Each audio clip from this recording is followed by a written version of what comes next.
Hello, everyone, and welcome to episode 49 of Podcast vs. Enemies, a Destiny Massive Breakdown show. My name is Sinkabir, and as always, I am joined by my co-hosts Court and Impetus. We've got another big batch of news to cover this week, from raid race updates to a look at the future of the weapons sandbox and potential metas. We are excited to dig in. Court, who do we want to thank before we get started? Hello, Saint Impetus. Hope you guys are well this week.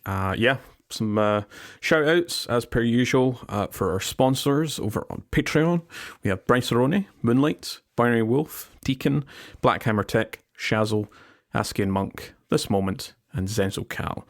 I don't have an updated list at the moment with new patrons, so if you are a new patron very recently, within the last week, please reach out to us and we'll give you a little shout out in the Discord if you're part of the server.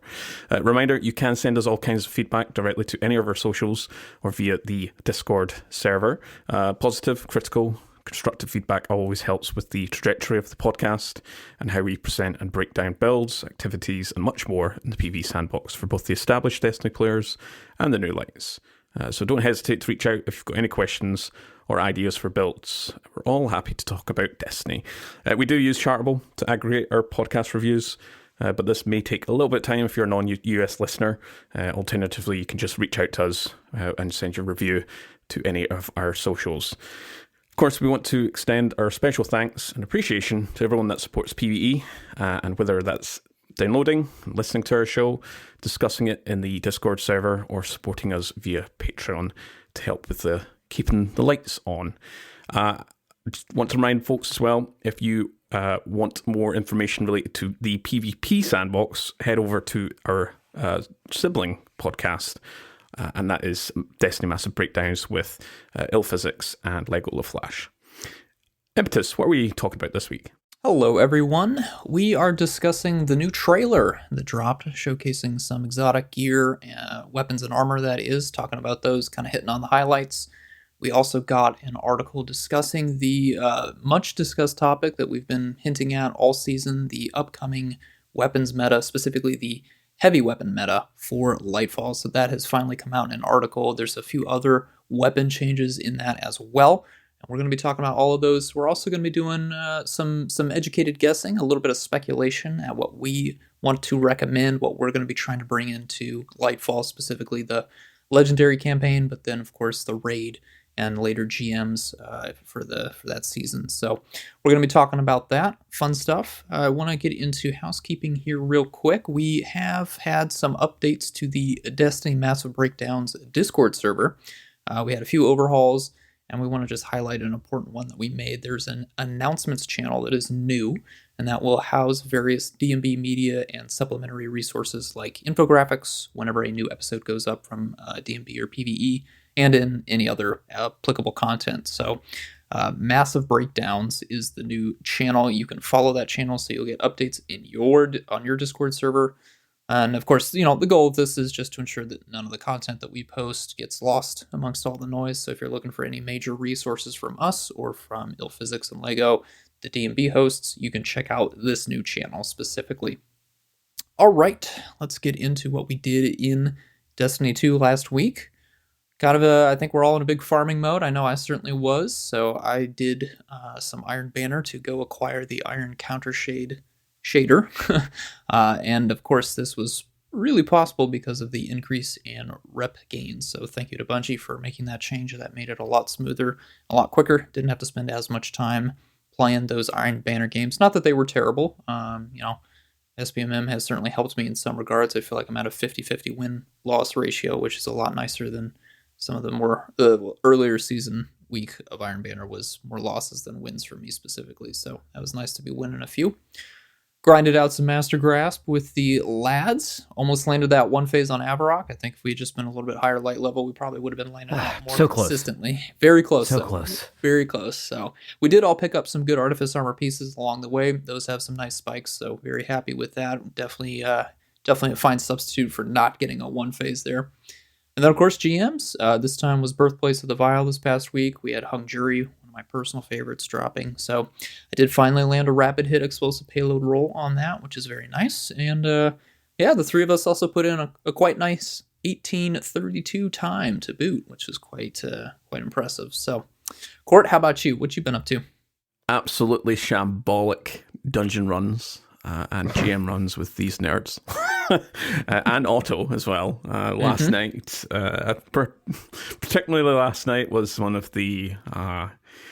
well, let's just say there was a lot of laughter and there was a lot of shambles. No, it was a really good night. Just playing GMs, playing some dungeon runs throughout the week. Outside of all the laughter, I have been doing a little bit of almost kind of pseudo prep work for the Legendary campaign for next for Lightfall. I went through on my Titan. Only really did a few missions back when it came out for the Witch Queen campaign. And I just want to say how much I love the Legendary mode that they've done to not only the difficulty for Legendary mode, but because it's a much more refined experience, these campaigns, starting with Witch Queen. Sincerely hope it's going to be the same for Lightfall, and I look forward to going through Legendary mode once again. I was on Arc Titan, so Saint, you can probably attest to how powerful Arc Titans are at the moment. But a little bit of Arc Titan and Stasis Titan as well. Outside of that, I've been ranking up my Posterity and Request. Again, if you want to hear me talk about these weapons, along with Impetus and Saint talk about the other Deepstone Crit weapons, you can listen to our previous episode, which was episode 48. All right, Saint, what have you been up to? Yeah, lots of farming, lots of good armor. Got a lot of armor on my Titan, got a little bit of armor on my Warlock, looking for those nice and spiky pieces. You know, we were kind of deliberating between like Ghost Mod focusing resilience or Ghost Mod focusing discipline. And, you know, no matter how you cut it, it just comes down to some RNG at the end of the day. But honestly, I've been getting a lot of 63 plus pieces has definitely been the average, which when you're farming a master dungeon, you love to see it. You love to see that it's worth the time. The pieces are spiky and they are dropping high tier on the overall stats. Lots of birthplace. I still need a few more runs, just kind of working that time down over the week is how it usually goes, as you kind of optimize more and more the more runs of it you go through. Definitely still need an explosive payload, hung jury roll, as it does have the new origin traits on it, as opposed to, I don't believe that the previous release of hung jury had stunning recovery or Amalon fluid dynamics, and it has Vanguard's vindication too. So like whatever way you want PvE, you want PvP, we've got you covered. And it's just kind of a classic workhorse weapon. Honestly, it has been pretty good. That stunning recovery mod. Origin trait will be pretty juiced next season with the amount of things that we can stun. Oh yeah, for various champions. I've also been working on my Deepstone weapons. I've been working on my Trustee mostly, and man, I'm just enjoying that so much. The rapid hit incandescent build on that is just really nice. Really enjoying using that with Path of the Burning Steps. And I can't wait for Sunshot to have even more synergy with this. We'll talk about that and a bunch of other exotics changes that are coming up. Real quick, just want to hit on the on the TWAB from the 2nd of February. Just a couple things here worth mentioning. The first up being blue engrams. So this is kind of like something that we hinted at or was talked about a few weeks ago, I should say, by Bungie, that blues are going away. And they're actually going away this time after a hotfix was kind of rolled out and then rolled back. We are definitely actually going to have blues going away in the coming hotfix 6.3.0.7. They have eliminated another source of blue engrams. Now, once you hit the soft power cap, powerful enemies that used to have a chance of dropping blues or something like that will now just drop a legendary engram instead, a purple engram. While, this is more valuable, it's not quite like the win that I think that people were looking for. Like, I would just rather have like materials drop straight on kill randomly or something like that, because this is still just the inventory management. Maybe I'm getting more rep and there is some kind of potential that this thing that I'm getting to drop is useful, rather than there's just no shot that it's useful to me in any way if it's a piece of blue gear past the soft cap. but it is still something worth mentioning. Early in Lightfall, Bungie are planning to have powerful enemies instead drop Glimmer, which is, kind of is moving more in that right direction, right, of inventory management, and then occasionally a purple engram whenever they would have dropped a blue or something like that. So I think that's a better change, and that will be coming either at Lightfall launch or in the soon after following time frame. There will be some maintenance, some downtime for Destiny 2. Destiny 2 is going to be down for 24 hours, starting at 9 a.m. Pacific on the 27th, and then coming back online for the Lightfall launch, on the 28th. During this period, you can go download and preload Lightfall, which is honestly great. The file is going to be big, so this downtime, I'm sure, is for them and their own technical purposes, but also they're rolling out preloads. So if you don't have a great internet connection, this is definitely for you, right? If it's going to take you 5 hours to play Lightfall and you don't want to be waiting, you can set this up the night before you come home from school, work, wherever you've been, and it is ready to go as soon as the servers are available. We'll see how all that lands for another major expansion launches. There will be sign-in queues and things like that. Typically is what you should expect, especially during that first, evening, first hours right after the release. There is also a bit of info on the raid race. The raid contest mode is now open for 48 hours instead of 24 hours. So it's going to go from Friday at reset to Sunday at reset. And this is kind of a big change. This is something that originally happened for VOW the Disciple whenever there was just a lot of connection issues in the initial launch of the raid and the expansion that day, which is a whole long other story. But they've decided to just extend the raid outright by 24 hours. There'll still be the raid race, obviously, which is typically going to happen within the first 12 hours, which is great news for me personally, because that means that I actually have a chance to clear the raid after World's First is claimed, rather than having 6 hours left or whatever it may be. Court, Impetus, what are your thoughts on our raid race, blue changes, any of this stuff? Well, the blue change is really good. I think there was a little bit of a hiccup with the mid-season patch, with the blues were still kind of dropping, and then we had that big reset. So that's great. I don't really have much to say about the raid race. I'm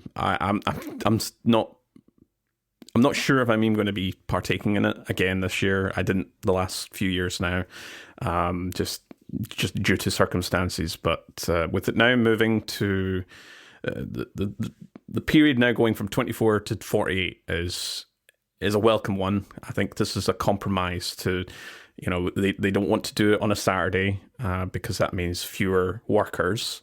That's entirely up to Bungie's, up to them if they want to do that or not. So they're still going ahead with the Friday launch, but now it ends on Sunday morning, Pacific time. So it's a lot more opportunity for folks to do it, and that's great. I still want to find out if they plan to make a contest mode node. I think a lot of people, I think the three of us here, we all want a contest node modifier, whatever, so we can go in at any time, whether that's a week after the raid race finishes or a month after it, because master content or master raids are they're not there, to be honest. And yes, we are getting the big changes to champion counters, which is great, but I think just with the way master feels in a raid, it's just not quite there. Whereas you get more, I get more fun and an experience of the contest modifier. So yeah, I don't have much else to say. I know there's been a lot of commentary, back and forth from various different camps of the Destiny community. So I don't have much else. Impetus, you got anything here? Yeah, I mean, if this helps with keeping the servers steady for the players that want to get in right there when the raid race starts up, which I'll be one of those with my team, then I'm for this change. I don't want the employees to have to work those 2 full days if things do end up rough, but if they feel like making this change ahead of time is going to give them the flexibility that they need to keep everything running steady for the duration of the contest mode window, then so be it. So, yep, I'll give my team more time. We're trying to go for that first clear of a raid, day one raid. So if that takes us more than 1 day to do so, if we have to put in 12 hours, get some sleep, come back for another 12 hours, I'm fine with that as well. But yeah, I mean, contest modifier, I'd love to see that extended to more raids for different periods of time outside of the day one or the days 1 and 2 window. I don't know how we're going to call it now, but the contest mode, I'd love to see that modifier applied to other things. Master raids themselves are not hitting for me currently. I'd love to see GMs maybe play with this as well. I think that would be pretty exciting. But yeah, we'll see how this plays out, and hopefully this is a nice change of pace for both the players and then also, of course, Bungie devs themselves. So yeah, one last thing I want to say on this is, I get the idea that it's 48 hours instead of 24. It's not as hard because you're not forced to complete it in such a narrow time window, and there is a loss of prestige there. At the same time, if you are a team that really is that into raiding, you're going for your placement, right? And the emblem is cool, but if you really are competing in this race, you can still have your top 50 on raid report or whatever it is, and it's still very hard, right? Contest mode is still very difficult, and I don't think that takes away from the challenge of beating the raid during contest mode and getting this emblem.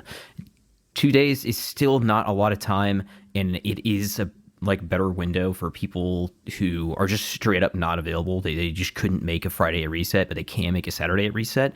Yeah, they're not a worse player. They just have an office job, all right, and they don't get home until 7 p.m. And that person honestly is now much more likely to go for and get their day one contest clear, which is awesome. The contest mode also got me thinking about we guild Conqueror, right? And we guild Glorious, but there's no gilding of a raid title. And I've started to think about okay, what would a gilding a raid title look like? And going through a contest mode clear each season for the year or 4 seasons or something like that is definitely something that I would think would be a really interesting kind of uptick on making you go back to a very specific, very difficult version of this raid, once a season or something like that. If you are somebody that is super into raiding, I think that kind of a thing would appeal to you. And honestly, better if we're gonna have the contest node, even outside of any kind of raid title gilding or anything, if they try to decide to go down that route. But I really would love to see just some kind of cosmetic type of reward come from contest mode, even outside of an emblem. I mean, a weapon ornament for the raid, or memento, I should say. Memento, I was going to say memento. Yeah, exactly. A unique shader, right, that only comes from contest. Just in anything like that. It doesn't have to be massive, but yeah, I think mementos coming strictly from contest mode would be, just a really awesome change. But I don't know exactly what that whole, what goes into that. This is definitely the desired change is to have contests, right, and to have these unique cosmetic rewards. Not sure exactly what that would take, and what would really be the easiest route for Bungie to go if they were going to go for something like that. But definitely, there's just room there. There's room to expand if the desire is there.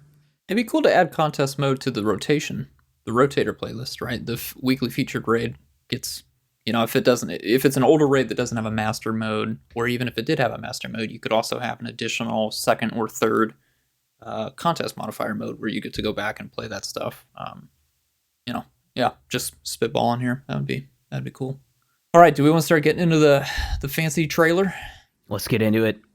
So this was they do this for all the expansions. Got to show off the loot, what we're going to be chasing, what we're going to be playing with here. Talking about the exotics.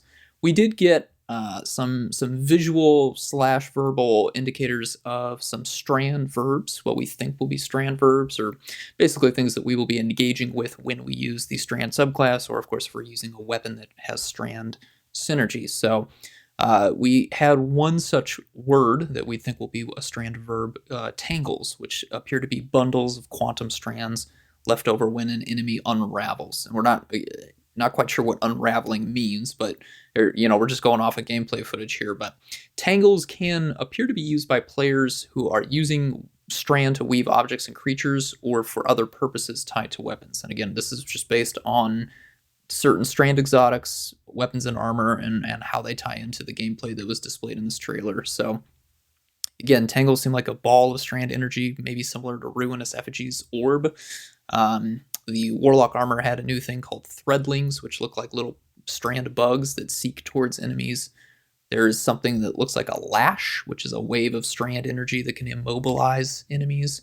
And then potentially the Hunter exotic mechanic has this woven mail feature. It's unclear if that's strictly strand or something unique to the exotic, which has some sort of body armor plus flinch reduction. So again, really just kind of looking at what the trailer showed off and speculating here, but we've got some idea that there will be strand synergy right off the gate, which is nice. I think there seems to be a little bit more exotic tie-ins to the new subclass than there were with Stasis back in Beyond Light, but yeah, very excited. Again, this is nice to be getting another new subclass, a new ability, energy, and then having weapons and armor tied into it right off the rip is very nice here. So let's start with our weapons here. Who wants to talk about? Well, all right, I'll talk about the sidearm.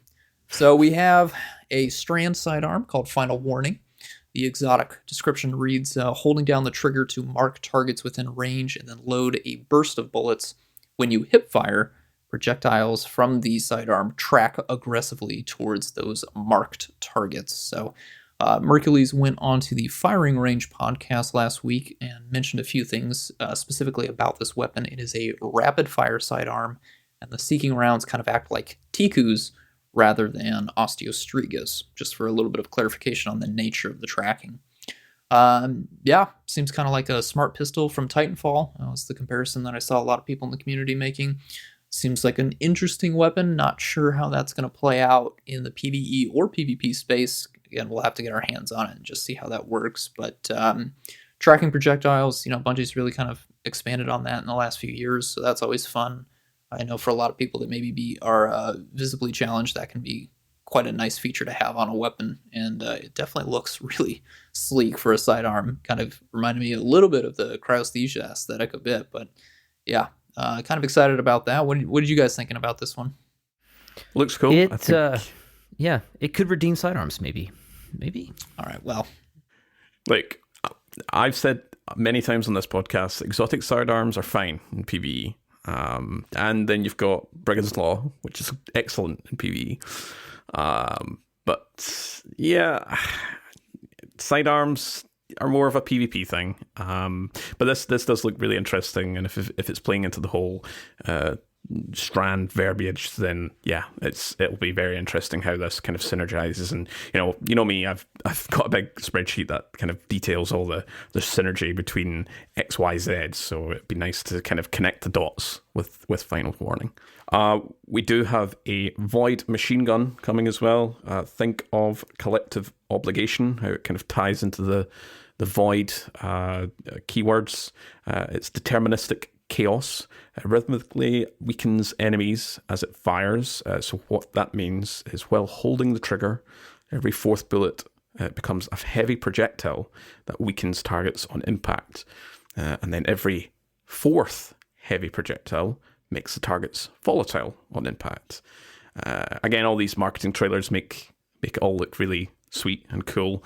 But with the buffs that we're going to be talking about later on in the episode about machine guns, this may be a nice little kind of play into the whole inverse builds, as we'll talk about as well. But yeah, looks really cool. My Falcon's Hunter is just waiting in the background, just waiting to get to that Lightfall door and open it and see this flashy new Void machine gun. Depending where we get it, I don't think they'd show off the raid exotic in one of these. But yeah, looks really cool. Didn't they do that with 1K Voices? I think is like I think the only times I've ever seen that. It was a weird one. A long time ago. Speaking of heavies, we have Winter Bite. This is a heavy exotic stasis glaive. It fires a large ball of energy that will lock onto nearby targets. It kind of floats over them and will just freeze things in a massive AoE.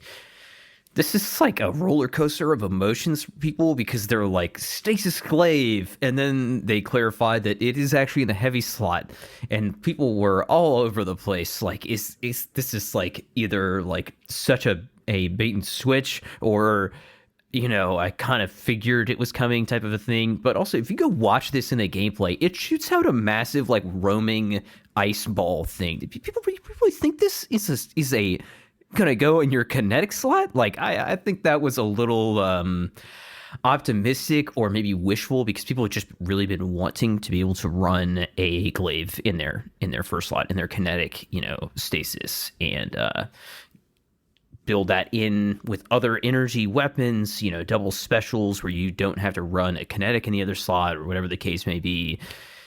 For the time being, though, it is going to stay in the heavy slot. To see how effective this is, time will tell. Basically, what's the damage like? How is this going to compare to other things? Do I need heavy ammo to use the melee? It could be good. Definitely proposes a new space in the sandbox. And we'll see how that lands. Last one here, I think it's a bit near and dear to Court's heart. Court, what can you tell us about Quicksilver Storm? Okay, so for context, the Quicksilver Storm is getting a catalyst, as we know. We've known that for a while. Prior to the announcement, it recently got a fix where the little kind of rockets, I guess, if you want to call it that shoot out from the weapon on sustained fire would apply arc damage. That was fixed. It's now just doing kinetic damage. But the catalyst kind of reveals why they did that.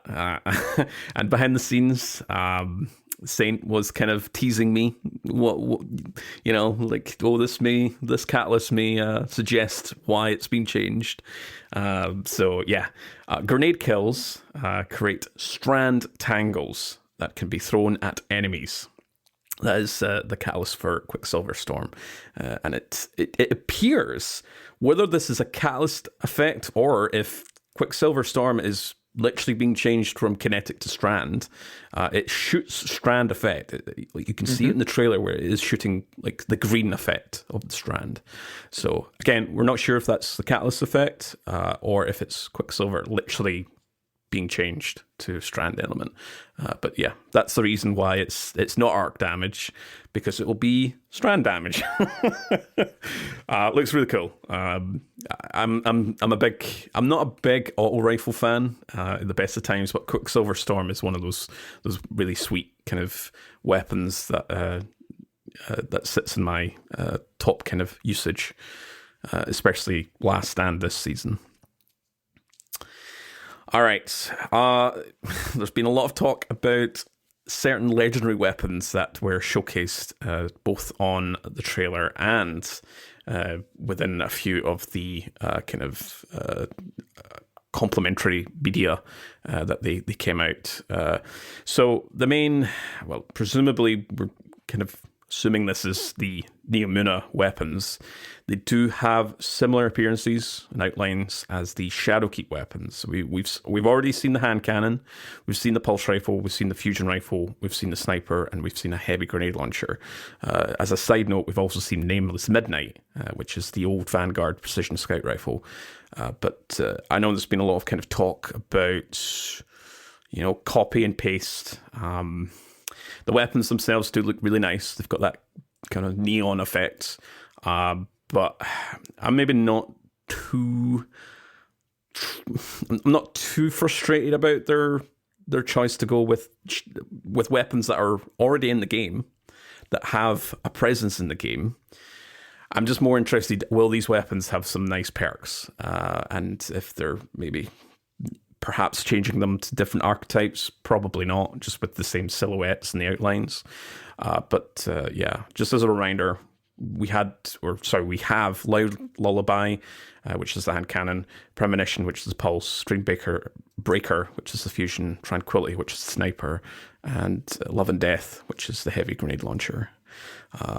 What do you guys think? I know there's been, again, a lot of community talk about these weapons. Impetus, you go ahead, man. Yeah, so these are, and I'm looking at Bungie.net right now. They call it the Lambent Legends, which is what the text is for the reskins, the weapons that look like they're taken from the Shadowkeep models. So, first thing that I want to say is I'm not really opposed to reskins too much. I do, I'm a little disappointed that it's the destination weapons that are getting it. I really loved the look of the Throne World destination weapons. They were a very unique design, had a lot of detail. Yeah, really, really distinguished from, something like the Beyond Light weapons, which were also quite cool, but didn't have kind of a really distinctive look. But Throne World weapons, I really liked the look of them a lot, and I thought that was kind of cool. Even the original Shadowkeep weapons, I enjoyed kind of having those charms, I guess would be the best way to describe them, over these kind of base military stock models here. So to have the charms removed and then just get neon lights added to these weapons, they don't, it's a little disappointing. But again, if they've got good perks, I'm not going to complain about how they look. I'm still going to use them. And we've seen that there are a few other weapons in promo images that the characters are using that are definitely not Shadowkeep weapons. There seems to be another hand cannon in particular that the hunter holds, and like the stock image for Lightfall. I think there's also what appears to be a breech-loaded grenade launcher in the reveal trailer that the Warlock fires, I think, as well. That's definitely not a heavy grenade launcher. So these are not the only weapons that may be coming from Lightfall. Maybe those are seasonal weapons. I don't know, but it seems like we're going to be getting a lot of weapons, and it just so happens that these are borrowing models from existing ones. But again, that's fine with me. I just want to make sure that they have cool perk combinations. Really is the most important thing. How about you, Saint? Yeah, I can get where people are coming from of like, oh, it's a new expansion and I want it to be like innovating and exciting and I want it to be fresh and new. Okay, that's very reasonable. I get it. It makes sense. And like the Throne World weapons did look cool. But like the crux of this is when I start to think about, okay, now let's look back at the Throne World weapon set. Let's look back at like the Europa weapon set. How many of these guns are you really using day to day? Like you're going to a GM, how many Throne World guns are you considering that you would ever take in there? Or how many how many Europa weapons are like actually in your loadout? And I think that there's like a couple, but on aggregate, our destination weapons just have not been that strong, and I don't use them a lot. I mean, I use like Red Herring is cool, Likely Suspect is fine. Coriolis Force was a meme, but it was unique for sure. And I think that's why it just does like not bother me that much, because when I look back, I'm like, I'm just probably not going to use the destination weapons. Like maybe I'm going to use one, and I think these look fine. Like I don't mind the look of them. I'm somebody that is like very into like the geometric styles and stuff like that. So like all the stuff on the moon ones just like did not hit for me. I much prefer the style of the like, I guess like the K1 style, right? If you look at like the Xenophage ornament that is like blue and white and orange and it looks very sleek, kind of space agey. I love that stuff, and I think that this kind of fits that vibe. So I really don't mind it. You want new designs, I get it, but how many destination weapons are actually like in your loadouts when we really come down to it? And I'm going to laugh when I have to eat crow. These things come out and they like absolutely juiced them. And I just am going to just totally eat it. But I mean, I'm just talking, looking back historically, this just doesn't really bother me because there's probably 1 out of 5 of these weapons that I'm going to end up using maybe.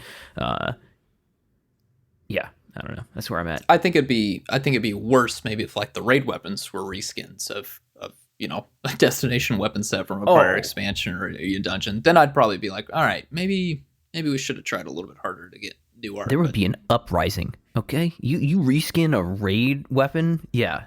And I think that comes down to like, okay, you have to pick a weapon set that is going to reuse models. It's not going to be the raid set. It's not going to be like, seasonal. Trials or whatever. It's not going to be seasonal. Yeah, and so I think that that's probably what drove some of that.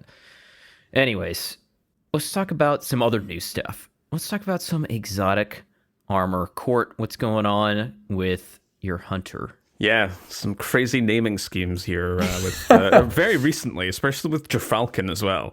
But for this, they're continuing the animal kind of theme, where this is the Certarachnes facade, and that is a hunter helmet. So after grappling, a reminder, grappling is going to be a big kind of anchor for Strand. You'll be flying around everywhere. So after grappling, you will gain body armor. They did kind of highlight here it's only body, so your head will still be vulnerable. So that's more of a kind of PvP kind of highlight there. And you also gain flinch resistance. We do have some Titan legs here, Saint. The Abayant Leap. These are our Titan legs, and they're kind of like a Caprice, style of exotic. First thing I'll say is, when you use your barricade, you give extra armor, or you get extra armor, and then you spawn seeking projectiles that track targets aggressively and then suspend them. So kind of imagine, right, you cast Capri's barricade, it sends a fire wave out. Imagine instead it sends 2 strand waves out, and when the strand waves hit targets, it suspends them up in the air, and it also gives you body armor when you cast. Okay. All right. Looked like a pretty good range, too, from the trailer as well. I think this comes down to, what can I suspend? How heavy of a thing can I put in the air, Can I suspend a unstoppable ogre? Yeah, just put him right up in there, okay? Oh, that would be Don't need actually to really stun cool for like an overload, actually. Since they teleport around, if you could just freeze them in the air. Oh, yeah, okay. Warlocks. What about the Warlocks? Yeah. Yeah, we got Swarmers. That's our leg armor piece here. So we will create thread lines to infest and attack enemies after we destroy a tangle. So the tangle is that strand ball of energy in the air. In the trailer, you just shoot it with your weapons. It pops, and then out come the Swarmers. They're cute little threadlings is what they're called. Sorry, they're they're like little bugs. Again, we for Strand we are the Broodweaver is the technical name there. I think they're probably going for like a summoner style class here. If you've played other MMOs, again, I don't know how much we're going to get into that fantasy, but this seems to be kind of building on that initial idea that we create sentient objects out of Strand and then use those against our enemies. Unclear if we can like possess enemies and do something with Strand in that regard, but it seems like right now we're just kind of focusing on taking Strand, turning it into some sort of attack dog creature. I think maybe the Osmiomancy stasis turret's kind of something like that. I think Swarmer seems to be in the vein of that armor piece, but instead of the arms, it's on your legs. So another potentially great pair of Warlock boots. We certainly are not running low on those, but hey, I will take some Swarmers. So those are the armor pieces. Of course, there's also going to be more stuff. They're not showing their entire hand. We typically get 2 exotic armor pieces per class. So there's probably a few more that they're hiding, and of course we don't know the raid exotic. There might be some other other exotic weapons coming that they haven't showed off. But pretty cool batch. Pretty excited. Getting a lot of synergy with our abilities, different element types here. Very excited to see that. Really doubling down on that on the weapons front after the abilities team has really laid the foundation here. And also looks like the armor team's kind of digging into this as well. So very excited to see what's coming. And of course, we've also got more legendary weapons down the road. A lot of people have been talking about, we just saw Nameless Midnight. Don't know where that's going to be dropping. How do we acquire that? Very excited to get our hands on the new gear. And speaking of gear, I think it's time we talk about the weapons tuning that we've gotten a preview of this past week, plus some additional notes from Merc when he was on Firing Range Podcast. Let's talk about LFRs here. I'll pick that one first. So we've known for a while that LFRs are getting a nerf, and this past week we found out what exactly that nerf entails. So they have reduced the damage of LFRs to champions, mini-bosses, bosses, and vehicles by 15%. That is 1-5. Notably, Sleeper Simulant and Queensbreaker are unaffected by this change. Good for you guys. You're still trash. This doesn't necessarily mean that LFRs as a whole are trash, but they have now shifted into being a bit more situational weapons rather than being kind of the objective best guns. So they have good total damage, and again, with the reload perks that typically show up in column 3 on a lot of LFRs, they're still going to be great for those longer damage phases. I think 25 seconds and up, just because of that ammo economy, how efficient they are with those weapons, but they are not going to be putting out the damage that you've probably gotten used to this over the course of this past year. Something else that should be noted, the nerf also applies to Arbalist and Lorentz Driver. Arbalist is not going to be hit as hard because of a buff to kinetic weapons that we'll talk about a little bit later. So yes, both Arbalist and Lorentz Driver are getting that reduced to damage of 15% against champions, mini-bosses, bosses, and vehicles. What are we thinking, guys? Is this, we knew it was coming. I think we were probably all in agreement that it needed to, they needed to get hit in some way. They've been one of the most dominant weapon types, if not, especially on the legendary side, the most dominant legendary weapons that we've ever had in the game. But how are we feeling about a 15% hit here? I think there's just been a little bit, again, I think it's maybe the sentiment because they see the word nerf, then it's just like, oh, this is trashing it. So there has been a little bit of doomsayer kind of sentiment across the community, which is fine, but I don't necessarily think this is going to trash LFRs.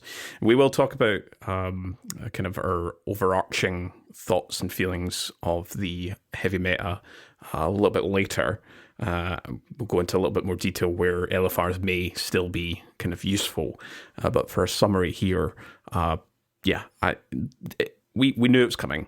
I think 15% is, seems about right.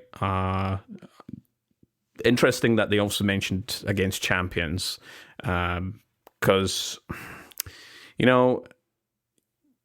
they do shred champions. If you just swap to your LFR and you just three shots and they're gone, disappeared. So, again, doesn't necessarily mean they're trash, but it means there's a little bit more of a kind of open kind of top floor for a lot of other weapons here. Gets more action from GLs, swords as well. Even though swords haven't been touched or mentioned in this particular kind of overview, it kind of breathes a little bit more room for those types of weapons. Mm-hmm. Yeah, I'm gonna agree with Court and say I think it's enough to make things to like open things up. I don't think it's enough to like put linears in the dirt, right?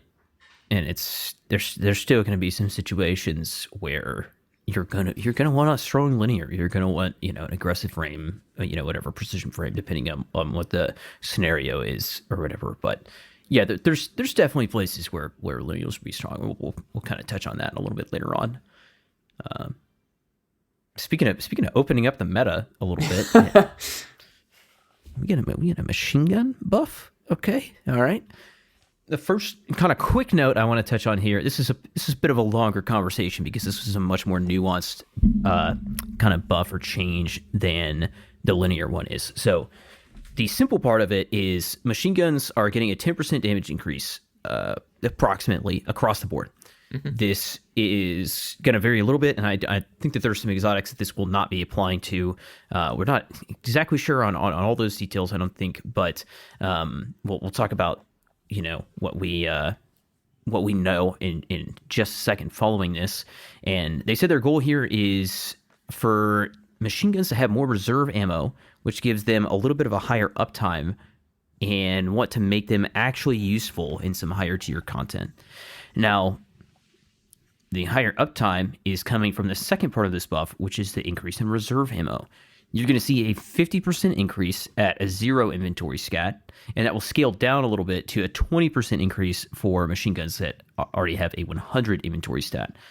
Inventory size stat basically dictates how much ammo you can carry in your backpack, amongst a couple other things, but to just kind of keep this succinct, basically inventory stat is another like hidden value on your weapon, like aim assist or something like this.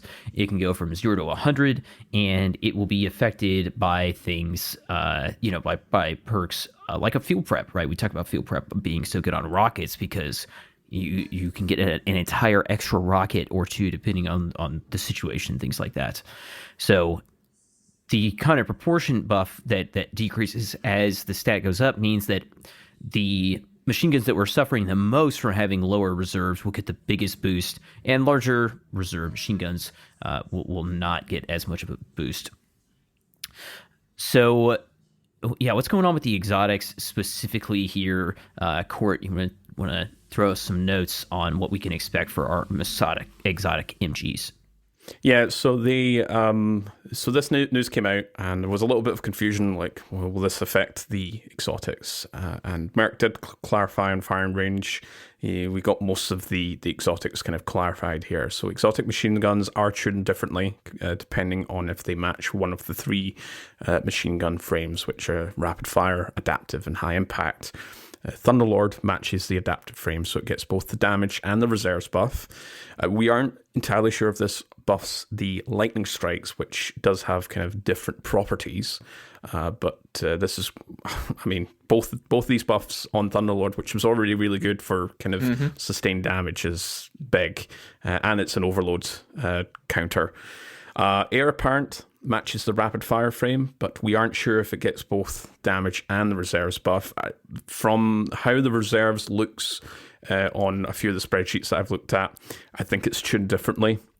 So we'll make the assumption it's only the damage buff that it's getting, as is Grand Overture, which technically matches the high impact frame, but is tuned separately. That was confirmed as much. So that does get the damage buff, but not the reserves buff. And again, we aren't sure if this buffs the missiles. Finally, Saint's favourite, Xenophage, is its own thing, and it's tuned separately. So it doesn't get either the damage or the reserves buff. So no buffs for Xenophage. Yeah. Son of a... this close to the Xeno back on top. That's fine. That's all right. It's good. MG buffs, they're good. So yeah, some nice changes there. We'll take some time here to talk about some specific examples. I will kick us off here and just kind of highlight sort of general reserves, Thunderlord, and I'm going to take Retrofit as a sort of comparison. So all of this comes from MossyMax, who posted a breakdown, a really great breakdown on Reddit detailing all of the changes that we'll be talking about. So we'll link this in. We'll link that and his Twitter in the show notes. There's been a lot of activity recently. We'll talk about grenade launchers very shortly and how we found very recently, the last couple of days, one particular perk, which, but in general, very brief summary that Mossy anchored his post here is that the inventory buff works out to be a flat plus 75 for adaptives and high impacts, and a plus 115 for rapid fires. So on average, this represents an average buff of 26%, again varying on the inventory size stat. Specifically, Titans can really benefit by using Acton War Rigs. That is kind of very much directly getting a buff from all these changes here. Hunters and Warlocks do have their choice as well. Hunters have Marksman Dodge or Sealed Ahamgar Grasps if you want to really quickly reload your entire magazine. And Warlocks can utilize the Transversive Steps or even Rain of Fire Echo Stash, just as a few examples for exotics that can refresh magazines. So as already mentioned, Thunderlord is getting both buffs, meaning it's climbing the ranks to be really super competitive for sustained damage. It was good it was already good before. So it's Mossy calculates around about 34.4% buff, which brings it up just shy of 300 total reserves. So what we mean by total reserves, it's the magazine, so the bullets in your mag, plus whatever's in your backpack. So that's almost 300. It goes up to 315 with one reserve mod. And where we got here, it goes to 338 with two reserved mods. As a comparison, we'll look at the Season 19 Craftable Void Rapid Fire, that's Retrofit Escapade. Obviously got a lot of attention this season because of the whole volatile rounds and target lock. So again, this gets a 34.4% buff, brings it up to a 449 base total reserves. It's 484 with one reserve mod and 519 with two. Retrofit can roll field prep, and it has access to enhanced field prep, which raises the infantry size up and therefore increases the total reserves. So with field prep, no other mods, just field prep alone, it's 554. So reminder, base is 449. Up to field with field prep, it's 554.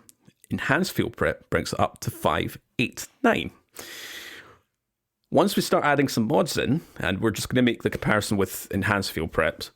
Enhanced field prep with one reserve mod, that's 623, and with two reserve mods, that's 658. So, you 200 bullets just for having enhanced field prep plus your two reserve mods from 449. It's just, and those are obviously the buff numbers. So right now it's much less than 449 in the current sandbox. Reminder: retrofit can roll target lock, one for all, frenzy, golden tricorns there as well. It's kind of a sleeper perk especially for machine guns, pretty easy to proc. And you, of course, do have the ambush or the pseudo synergy origin traits, which maybe not too synergistic with retrofit, but comboing all this, if you get enhanced field prep plus target lock or one for all, you're going to do a serious amount of damage here. We've got another one here, recurrent impact. Who wants to take that? Go for it, Saint. Yeah, recurrent impact is going to be our season 16 craftable stasis rapid fire. So, similar archetype, just different element here, and there's a little deviation in the traits. So the buff is going to bring it up to a 496 base total reserves. With a reserve mod, you could go to 531, and with two reserve mods, you could go to 560. But we can also craft this thing again with field prep and enhanced field prep. So from the base, reminder, is 496, so right about 500 at base. With field prep, that'll take you up to 600 flat. With enhanced field prep, it'll take you to 635.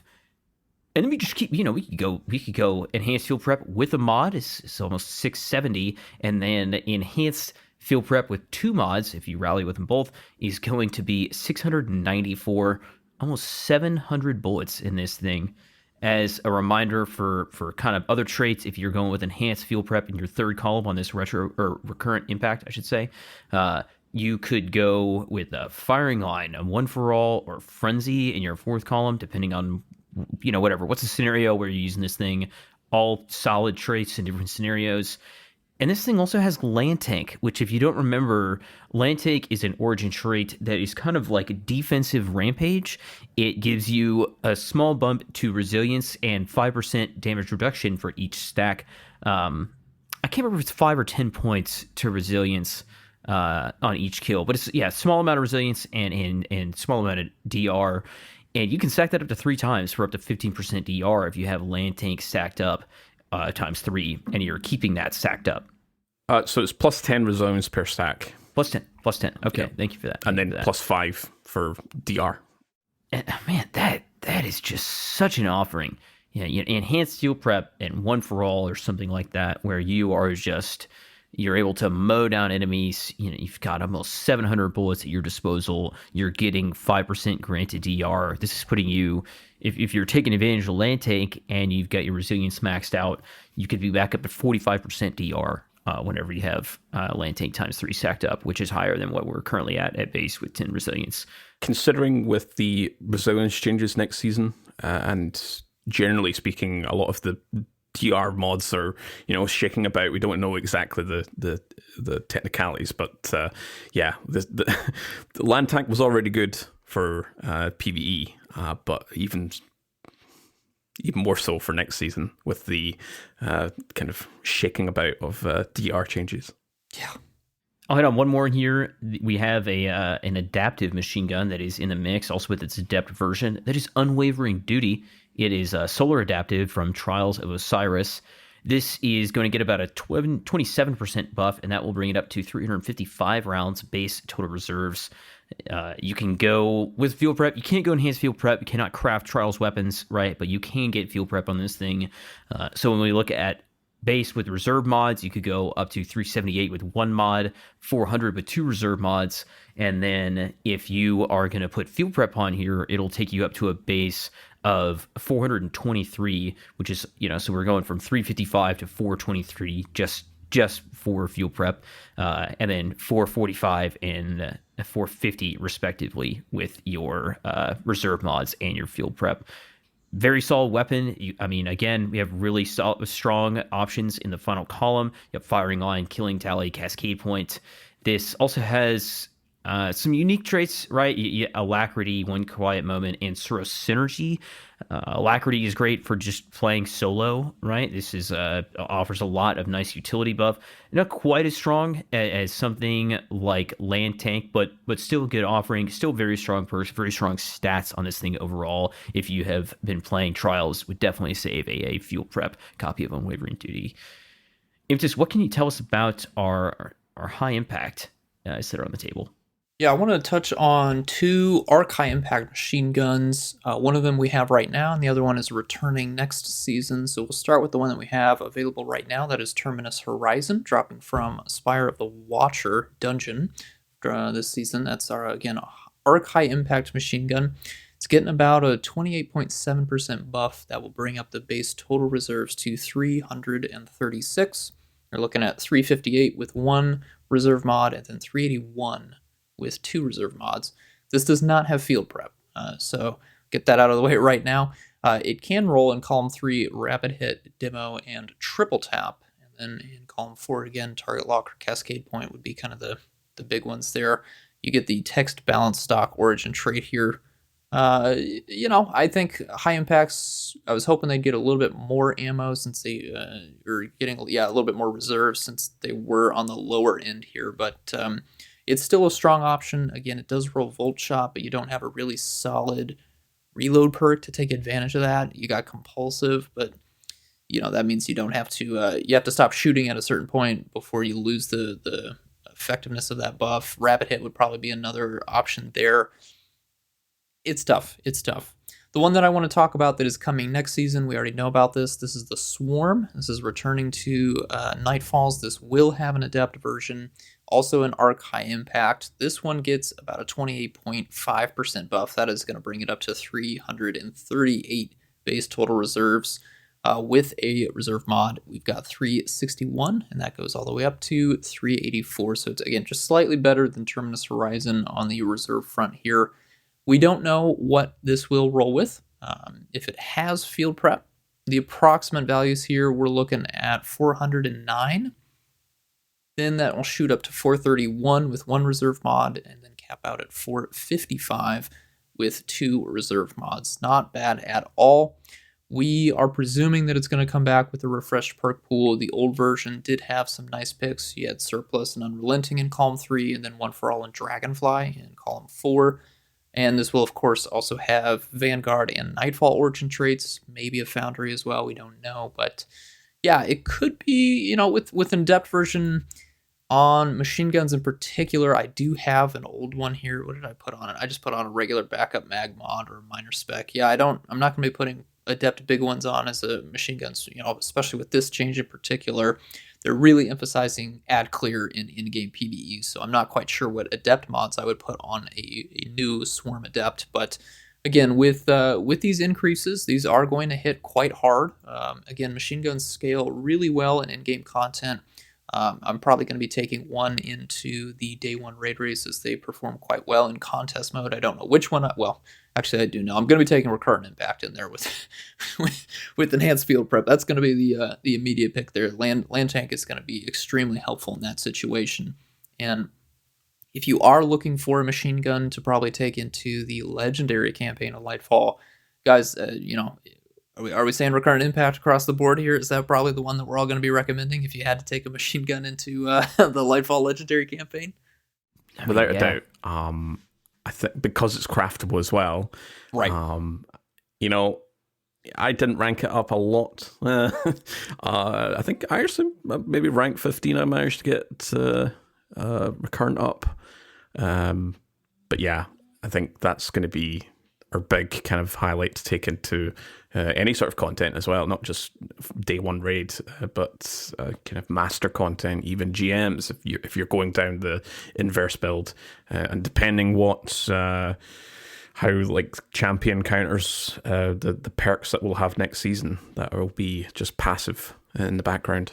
Something that I've been thinking about, right? I first of all say I totally agree. Recurrent impact is very strong. It's all been about retrofit and volatile, but no, I mean, it's really about recurrent. All right. Another thing I'll say is you have land take, and so many origin traits are something like of a riff on an existing trait, right? You have like unload fluid dynamics. Okay, well, there's like under pressure and things like that it's kind of like doing the inverse of, or Impetus Assassin and like the King's Fall runneth over. Okay, these like a lot of these things are kind of playing on traits that we have in the game. There's no trait like land tank in the game, and I think that's like a really interesting space that could be expanded into for like just an outright weapon trait.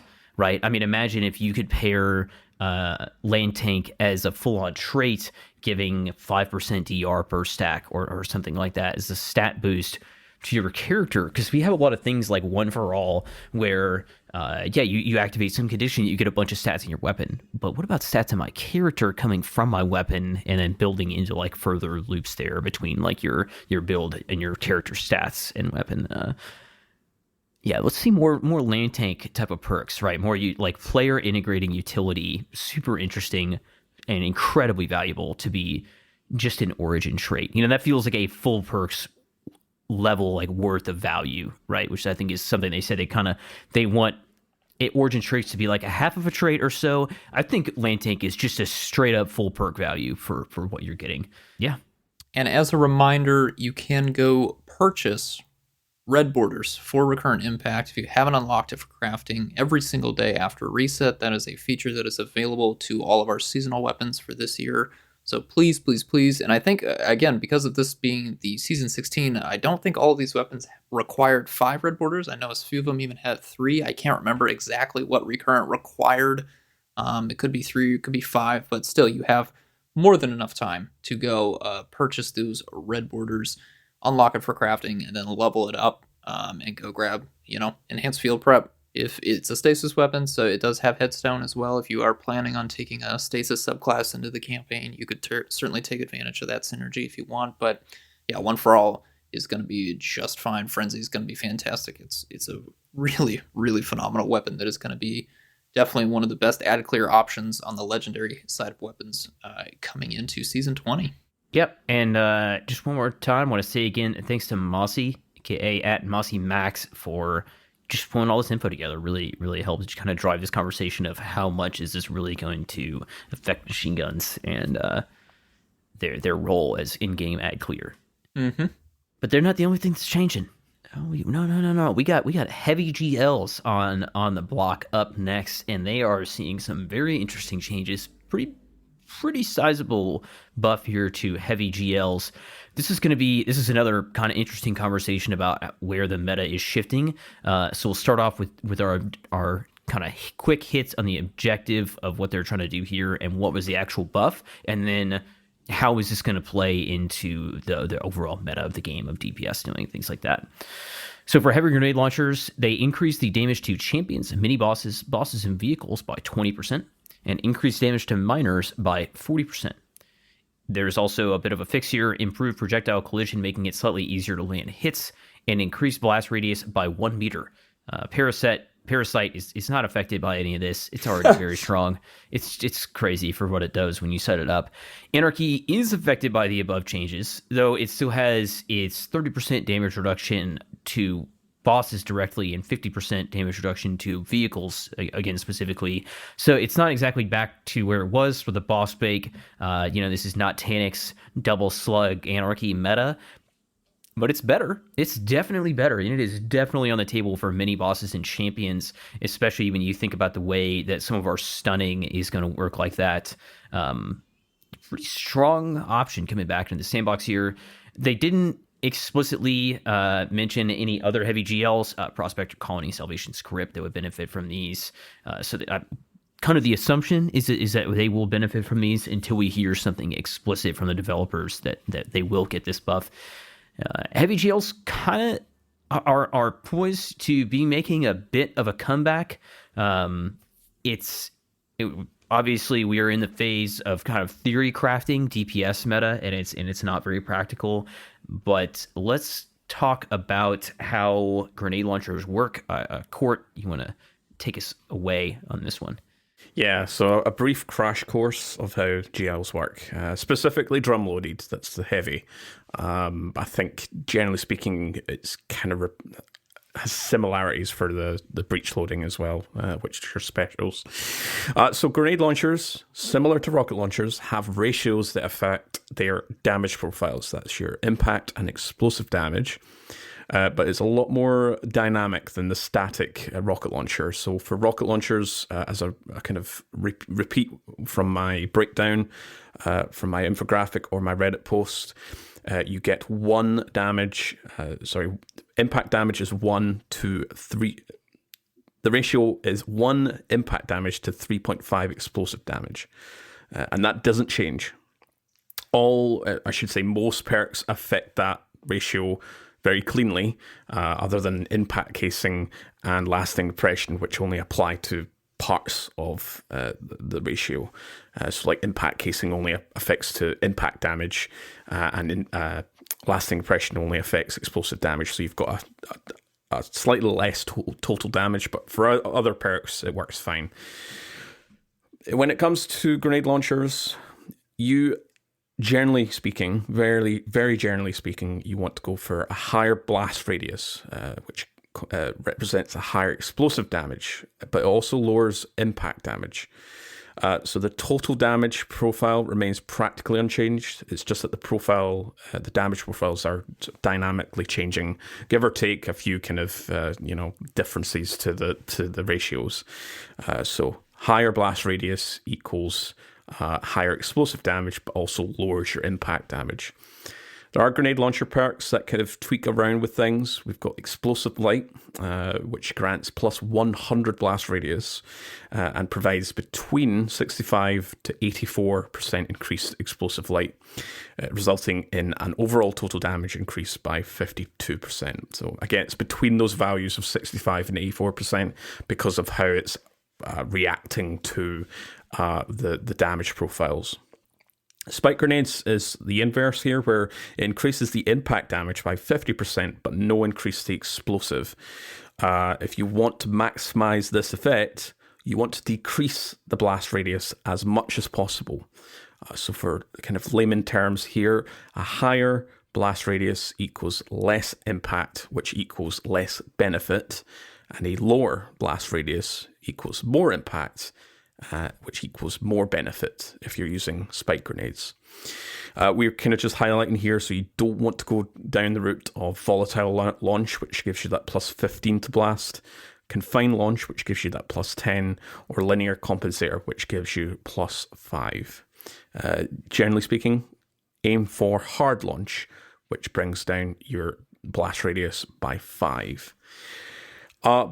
Previously, we thought Full Court did something, and very recently, literally a few days before this podcast episode is being recorded, Full Court is not doing that thing. It's doing something else.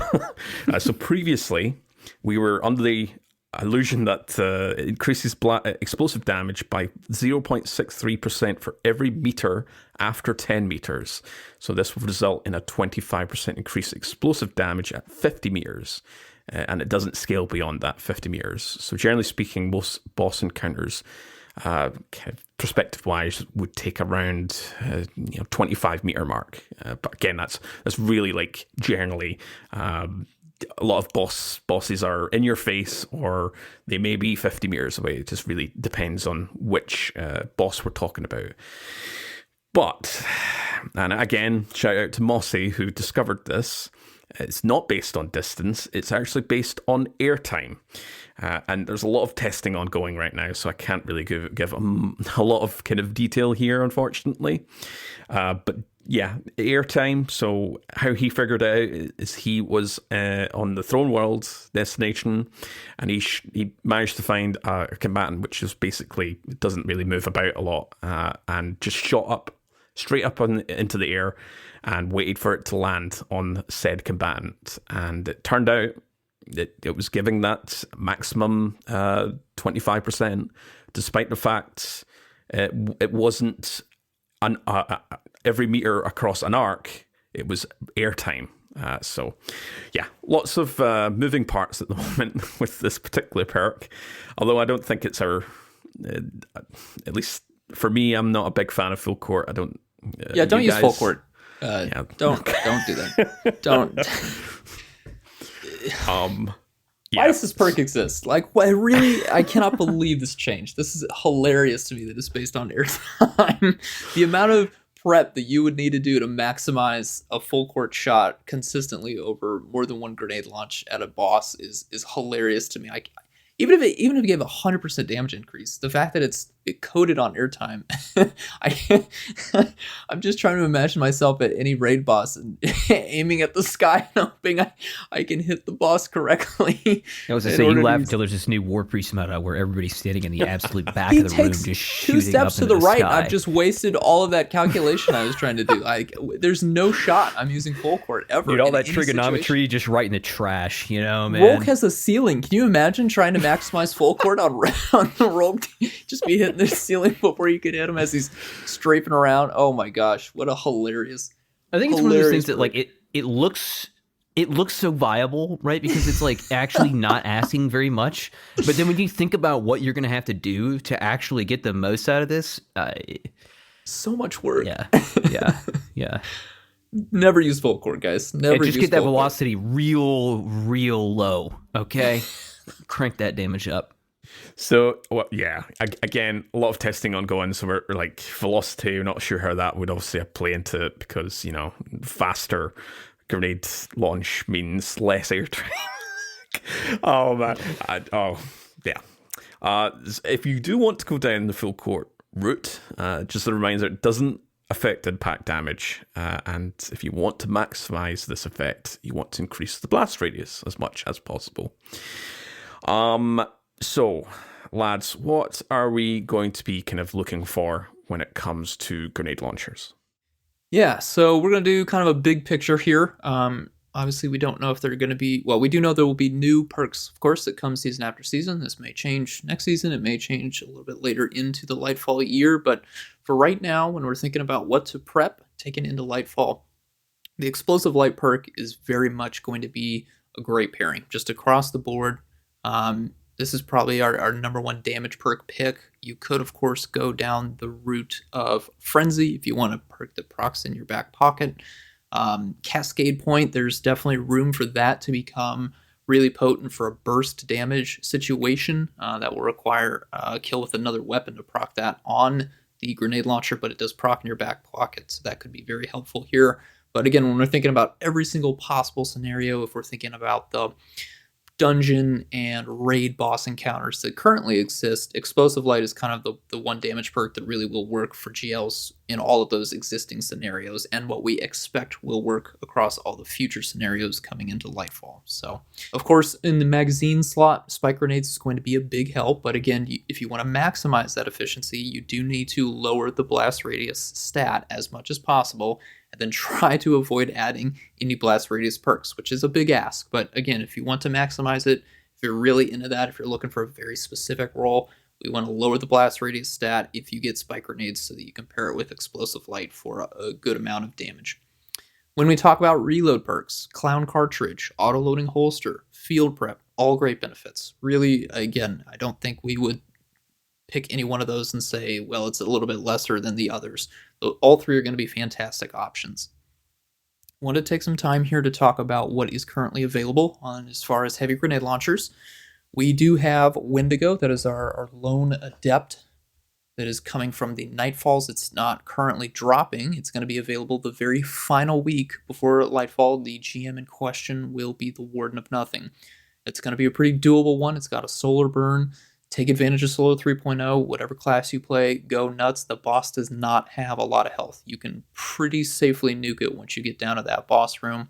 I think the bigger challenge will maybe be a few of the run of that final area. There's all 3 champion types are present, so you do need to kind of really coordinate with your fire team. But yeah, do try and grab an Adept Wendigo, or if that's not possible, try and get a normal version of Wendigo, as it is set to be probably the best heavy GL going into Lightfall. So we're going to take some time here, do just kind of a quick breakdown of what to look for Wendigo. This will be our weapon breakdown, just because we're trying to juggle the news as it's coming out, so we'll carve out some space here. Want to look at our barrels here. We're thinking about, again, it's got spike grenades, so do we want to lower the blast radius? Well, if we want spike grenades, again, you're going to probably want hard launch. That's going to be the option that takes the blast radius down. It's also going to boost up the velocity, which could be beneficial, could be negative, depending on what we want in columns 3 and 4. Spike grenades is going to be our number 1 magazine option. If you can't get spike grenades, I think the next best option would probably be augmented drum or alloy casing, get faster reload speed or an extra bullet in your magazine just for more total damage or quicker burst fire. When we get into columns 3 and 4, we've already mentioned the 3 big ones here: autoloading holster, field prep, clown cartridge. They're all present on Wendigo. They are fantastic options, really, really strong. Again, I can't point to any one of them and say this is the best one. You have to pick this one. They all have use cases. If you want to go for a swap to a strong special weapon, either in the energy or the kinetic slot, autoloading holster is going to be the obvious option there. If you want to increase to the reserves, field prep is going to be great. If you're going to be doing most of your damage with Wendigo, that's totally fine. If you want to get a lot of shots in a single mag, that's where clown cartridge comes in. Again, all of these have situations that will be viable, that are currently viable, and will most likely be viable come Lightfall.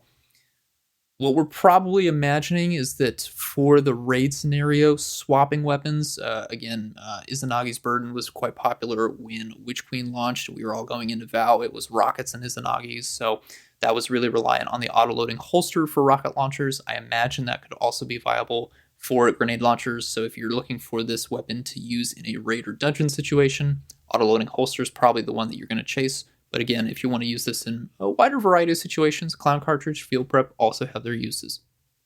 Damage perks, we've talked about explosive light. It's there. Definitely go for it. If you want full court is here, never go for that. If you get a full court Wendigo, please delete it. I will be inspecting your vault to make sure that you are following along with the podcast versus enemies guidelines. Never go for full court. Way too much work. You've got Frenzy as well. Fantastic option there. Again, also activates in your back pocket. It can be quite useful. If you are doing your swaps, autoloading explosive light, autoloading frenzy would be perfectly fine. I think that's a great option here. Does roll Cascade Point. If I'm looking at a perk in column 3 to pair with Cascade Point for that increase in rate of fire, Impulse Amplifier is present. That could be interesting here. I get faster projectile velocity and an increase to the reload speed. So again, this is like for really, really hyper burst damage situations. Impulse Amplifier, Cascade Point. This is where Wendigo could maybe jump up the charts in terms of damage. Could be very useful. If I'm thinking of situations where that's absolutely needed, in raids and dungeons, I'm kind of struggling to think of a situation where that role could shine. To me, where this really pops up is when you've just stunned a champion in a master or a grandmaster style content, and you need to absolutely melt it. You're not going for a finish. You don't have time for the finish, something like that. Maybe you're the last guardian standing. That's where burst damage really comes into play, and this role would really shine. You get an unstoppable ogre, wipes out half your team. You need to quickly deal with it. Somebody stuns it. Maybe you stun it. You proc Cascade Point with another weapon landing those precision shots. Then you swap to your Wendigo, immediately melt it, and then go in for that res. That's a situation where this role could be really strong. But again, for our general, what's going to work across a wide variety of options here, I'd probably say autoloading holster, field prep, or clown cartridge with explosive light. Those are going to be your heavy hitters there. Now, if you are not able to grab a Wendigo, what else is available? Well, we do have a world drop. I think it's been sold by Banshee quite a number of times, but I haven't seen the role that I think a lot of people are going to want to go for, which I'm speaking, of course, of the Typhon GL5. This is a stasis adaptive frame grenade launcher here. I think we did do a review of this probably all the way back in Witch Queen when it first came out here. You do have some pretty good perks. We've got Demolitionist and Impulse Amplifier in column 3. Demo's probably going to be nice for that instant reload when you throw that grenade. I would probably recommend that as well. Plus, getting some grenade energy is always helpful. Column 4, it does get explosive light. So the one that I have in my vault is spike grenades, explosive light, and demolitionist.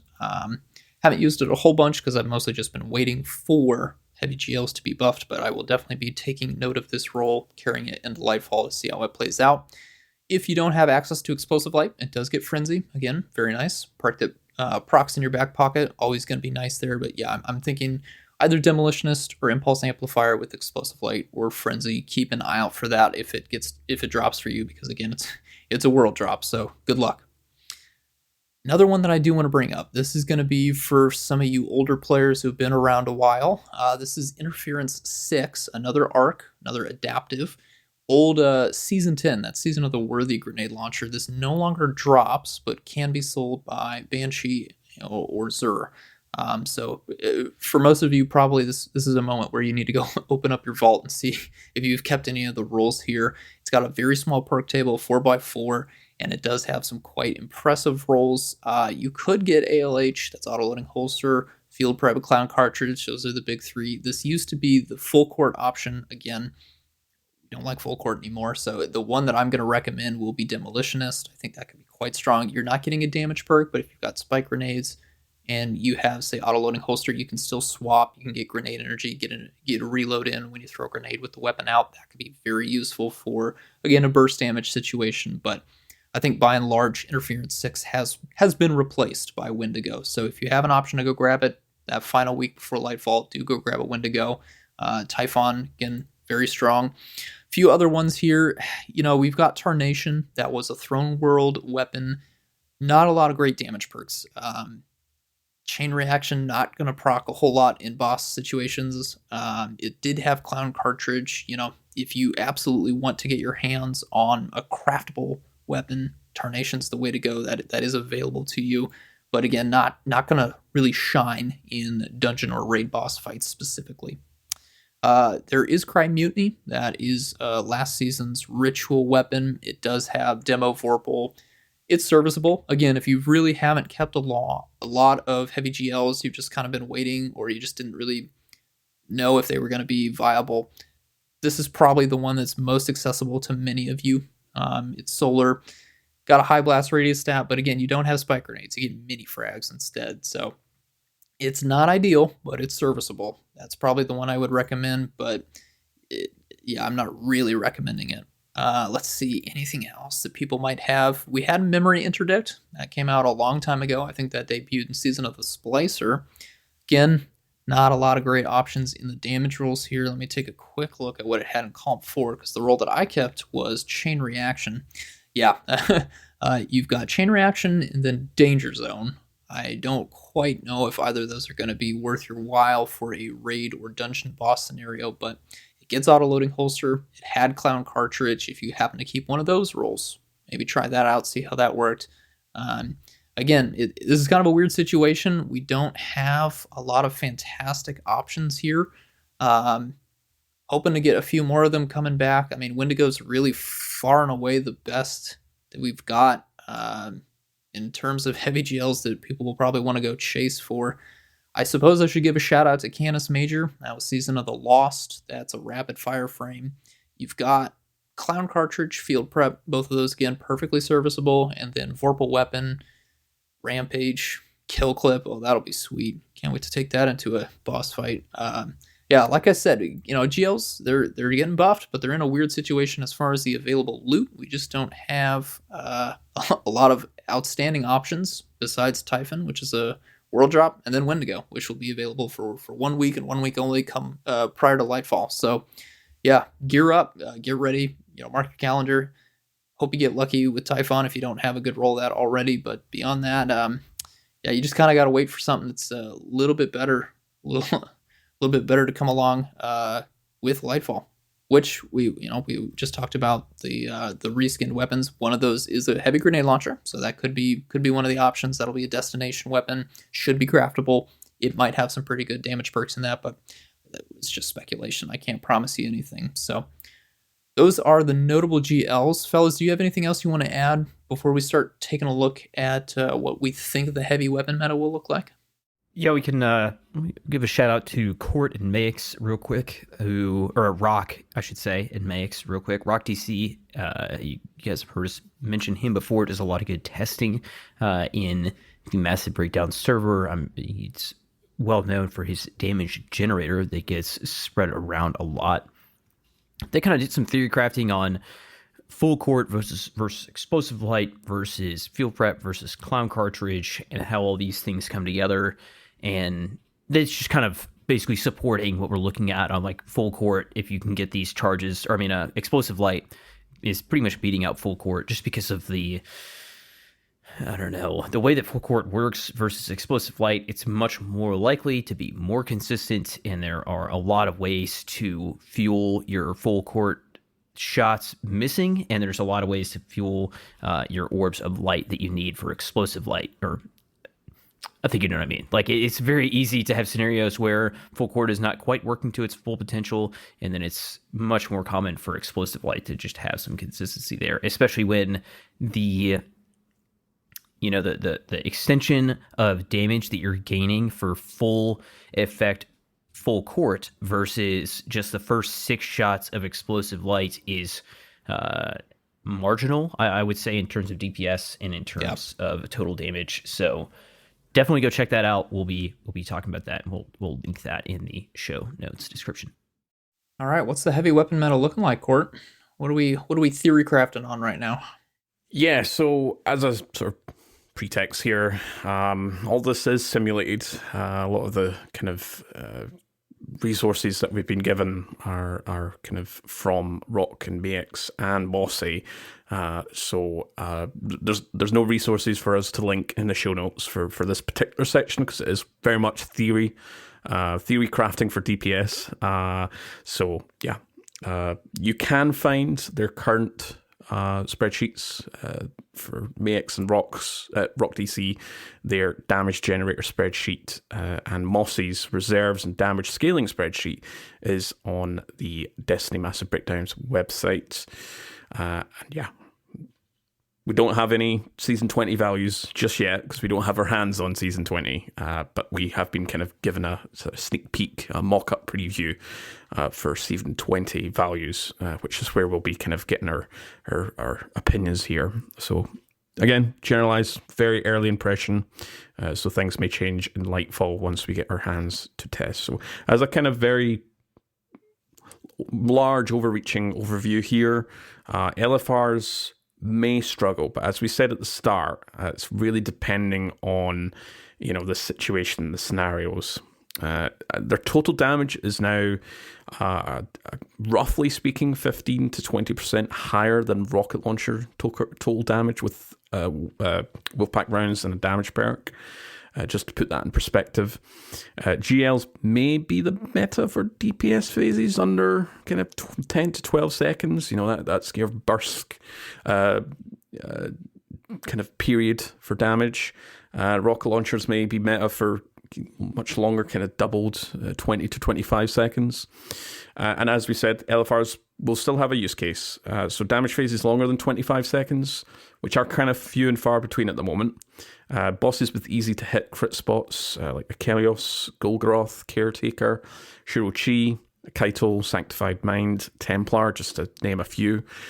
Bosses who are too close to the player for explosive weapons, so Golgoroth, Caretaker, Galrun as well. I know that's he likes to move about, so probably not going to be using rockets or grenade launchers for those guys. And for extremely mobile bosses, so Rulk and War Priest are kind of your two that like to move around. So using non-tracking rocket launchers and grenade launchers against those guys will be quite problematic. So LFRs will still have a place. Again, I think it's just been a little bit of doomsaying recently. Yes, they are getting nerfed, but it's giving a little bit more of a breathing room for the other weapons, depending on the situation. Saint, what can you say about the machine guns? They're in a pretty good spot. Thunderlord was already really good for sustained damage, and it's going to be getting both sides of this buff, right? And that is, oh man, that is pretty interesting. I think it has. If I'm looking at damage charts, I'm kind of thinking of its sustain versus its like actual total damage, and I'm pretty sure the total damage on Thunderlord was also already quite good, right? Grand Overture has been bubbling up a little bit more recently. It's definitely has really strong burst potential depending on what you're dealing with, and I don't see machine guns making their way into boss damage phases and raids and things like that. But there may be some scenarios in which using your machine gun with a lot of reserves and you feel prep to clear out enemies is actually much more viable, right? Which is that's what they want them to do. That's what they've described their goal for machine guns as being, but it's just never made sense because it was just not enough of a viable option.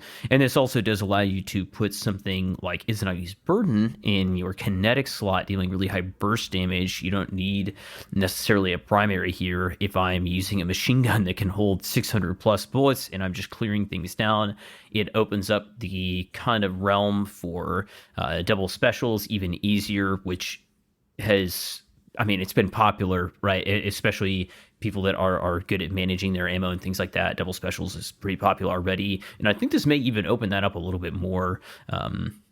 Be interested to see how it lands, but definitely really glad to see machine guns getting a buff.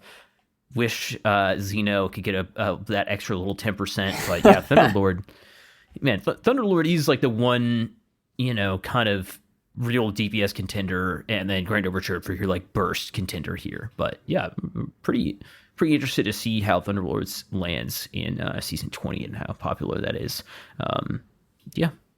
Yeah, definitely. The sustained damage. Thunderlord is going to be just amazing for GMs now that it has that intrinsic overload.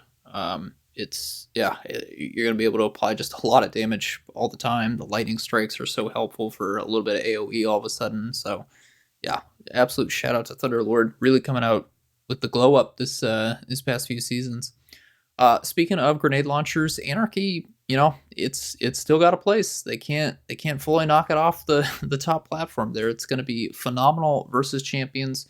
Again, not as powerful against bosses. It's going to have that 30% DR damage reduction against bosses here. Correct me if I'm wrong, fellows, but the original nerf to Anarchy did not apply to champions, right? It was unaffected, and so is this just a buff to champions now? Am I remembering that correctly? Yep, you're correct. It was bosses and vehicles got the DR. So if we take, because grenade launchers also got a buff a couple seasons ago, it was like 10%. So if you take the DR in consideration, I think it's around about 8. So the 10% and then the 20% for bosses this next season. It doesn't equalize. It's not the 30%. Take away the 30% DR, it would be around about 7% still kind of DR for bosses. So it's not quite back up to level for bosses, but for champions and mini bosses, yeah, you're going to be deleting them. Yeah, I've been using it this season with Unstopped GL when I have a build that can afford the monstrous 7 energy cost. But now that we're going to be getting passive artifact mods, if we ever do get GL champion mods again, which I'm sure we will at some point, yeah, Anarchy, absolutely. It will be the champion deleter. So I do want to give a shout out, though, to Prospector. May have some utility. I really want to emphasize the may here. May have some utility for quick burst damage. Again, we're trying to figure out whether or not we're trying to figure out what parts of the grenade launcher buff it will receive, if any. So they are getting that significant buff. Don't want to downplay it at all, but it will depend on how they settle within our current choices. And again, the damage perks on GLs are a bit limiting right now. It's explosive light, and then you've got add clear options like danger zone or chain reaction, which are good, but not for the situations where we're considering them, which is what are you using against boss enemies. But again, we get new perks every season. This could change. We will see how things play out. Rockets aren't changing whatsoever. So this means they will be considered top tier for a lot of damage scenarios, especially the big hitters, which are going to be the aggressive frame and the adaptive frame. Is it aggressive or high impact? I can't remember what sits at the top here. It's aggressive, sorry, yeah. Aggressive, yeah. So, yeah, high impact for add clear, and that's the baseline, and aggressives and adaptives for Top tier. damage. Yeah. So yes, aggressives and adaptives. Those are the rocket launcher archetypes that we're looking for here. Again, Hezen Vengeance, Hothead, just dominant weapons to pair it with Gallahorn. We are also keeping an eye on Two-Tailed Fox. It is mentioned that this will be getting a third synergy with Arc. We're not sure if that means a third rocket or if there's going to be an additional effect that procs when you land both of the rockets on a single target or on different targets, but it could be the case that Two-Tailed Fox maybe becomes the Three-Tailed Fox or becomes powerful in some scenario. So we'll keep an eye on that. It's getting a catalyst, which is why we're bringing it up. The other thing that we have to, of course, emphasize with rocket launchers, they are high risk, high reward. So if you miss your rocket on targets that move around, you just lost a huge amount of damage compared to other weapons, which is why we're also stressing that LFRs, while they are getting that nerf, they're still going to be fine because it's not the end of the world if you miss one LFR shot compared to missing one rocket. The ammo economy is so much more favorable for LFRs than it is for rocket launchers. You don't have access to perks like Triple Tap or Fourth Time's the Charm that just are giving those bullets right back in once you're landing your shots. So again, if you are not sure how strong you are with a rocket launcher, and you want to be maximizing your damage, it could be the case that you need to rely on LFRs. But that'll be something that you gotta find out for yourself. You know yourself better than we do. There's a place for LFRs, and there's gonna be a place for rocket launchers. So try and experiment as you're heading into that legendary campaign before or during. See what's working for you. See what you're able to craft a build for that can put out a lot of damage here. Speaking of lots of damage, Izanagi's Burden. It's still around, much like Anarchy, just cannot be shaken. It's also gotten a buff, of all things, with some of the kinetic changes that we're going to talk about in a moment. So we do expect to see this used a lot in Lightfall, especially if you are doing a swapping damage strategy with a heavy weapon that has auto-loading holster, demolitionist, clown cartridge. Same thing for Outbreak Perfected. Even though this is a primary weapon, it is still quite strong for the sustained damage phases with your teammates, and that will be taking advantage of a kinetic buff. Witherhoard, of course, also getting a kinetic buff. So keep those available. Keep those, remember to save some upgrade modules for them. They're still going to be quite strong here. Saint, let's finally answer the question that people have been waiting for. What will be the meta? So as we see right now, and honestly even more so, it's gonna kind of depend. It is situational on what you're fighting, right? How long is the damage phase? How close are you to the boss? How mobile is the boss? How big is their crit spot, right? And these change a lot if we, especially like we look at Pyres versus Keitel, right? Yeah, we're in the same exact sandbox right now, and the options that you would use for these two enemies are quite different. You're probably going to see a lot of Izzies and rocket swapping, right? So if you don't have a good auto-loading holster rocket, this is probably the time. Get yourself an adaptive frame, get yourself an aggressive frame to pair with your Izzies. Hezen Vengeance, Hothead, Bump in the Night all have very strong options.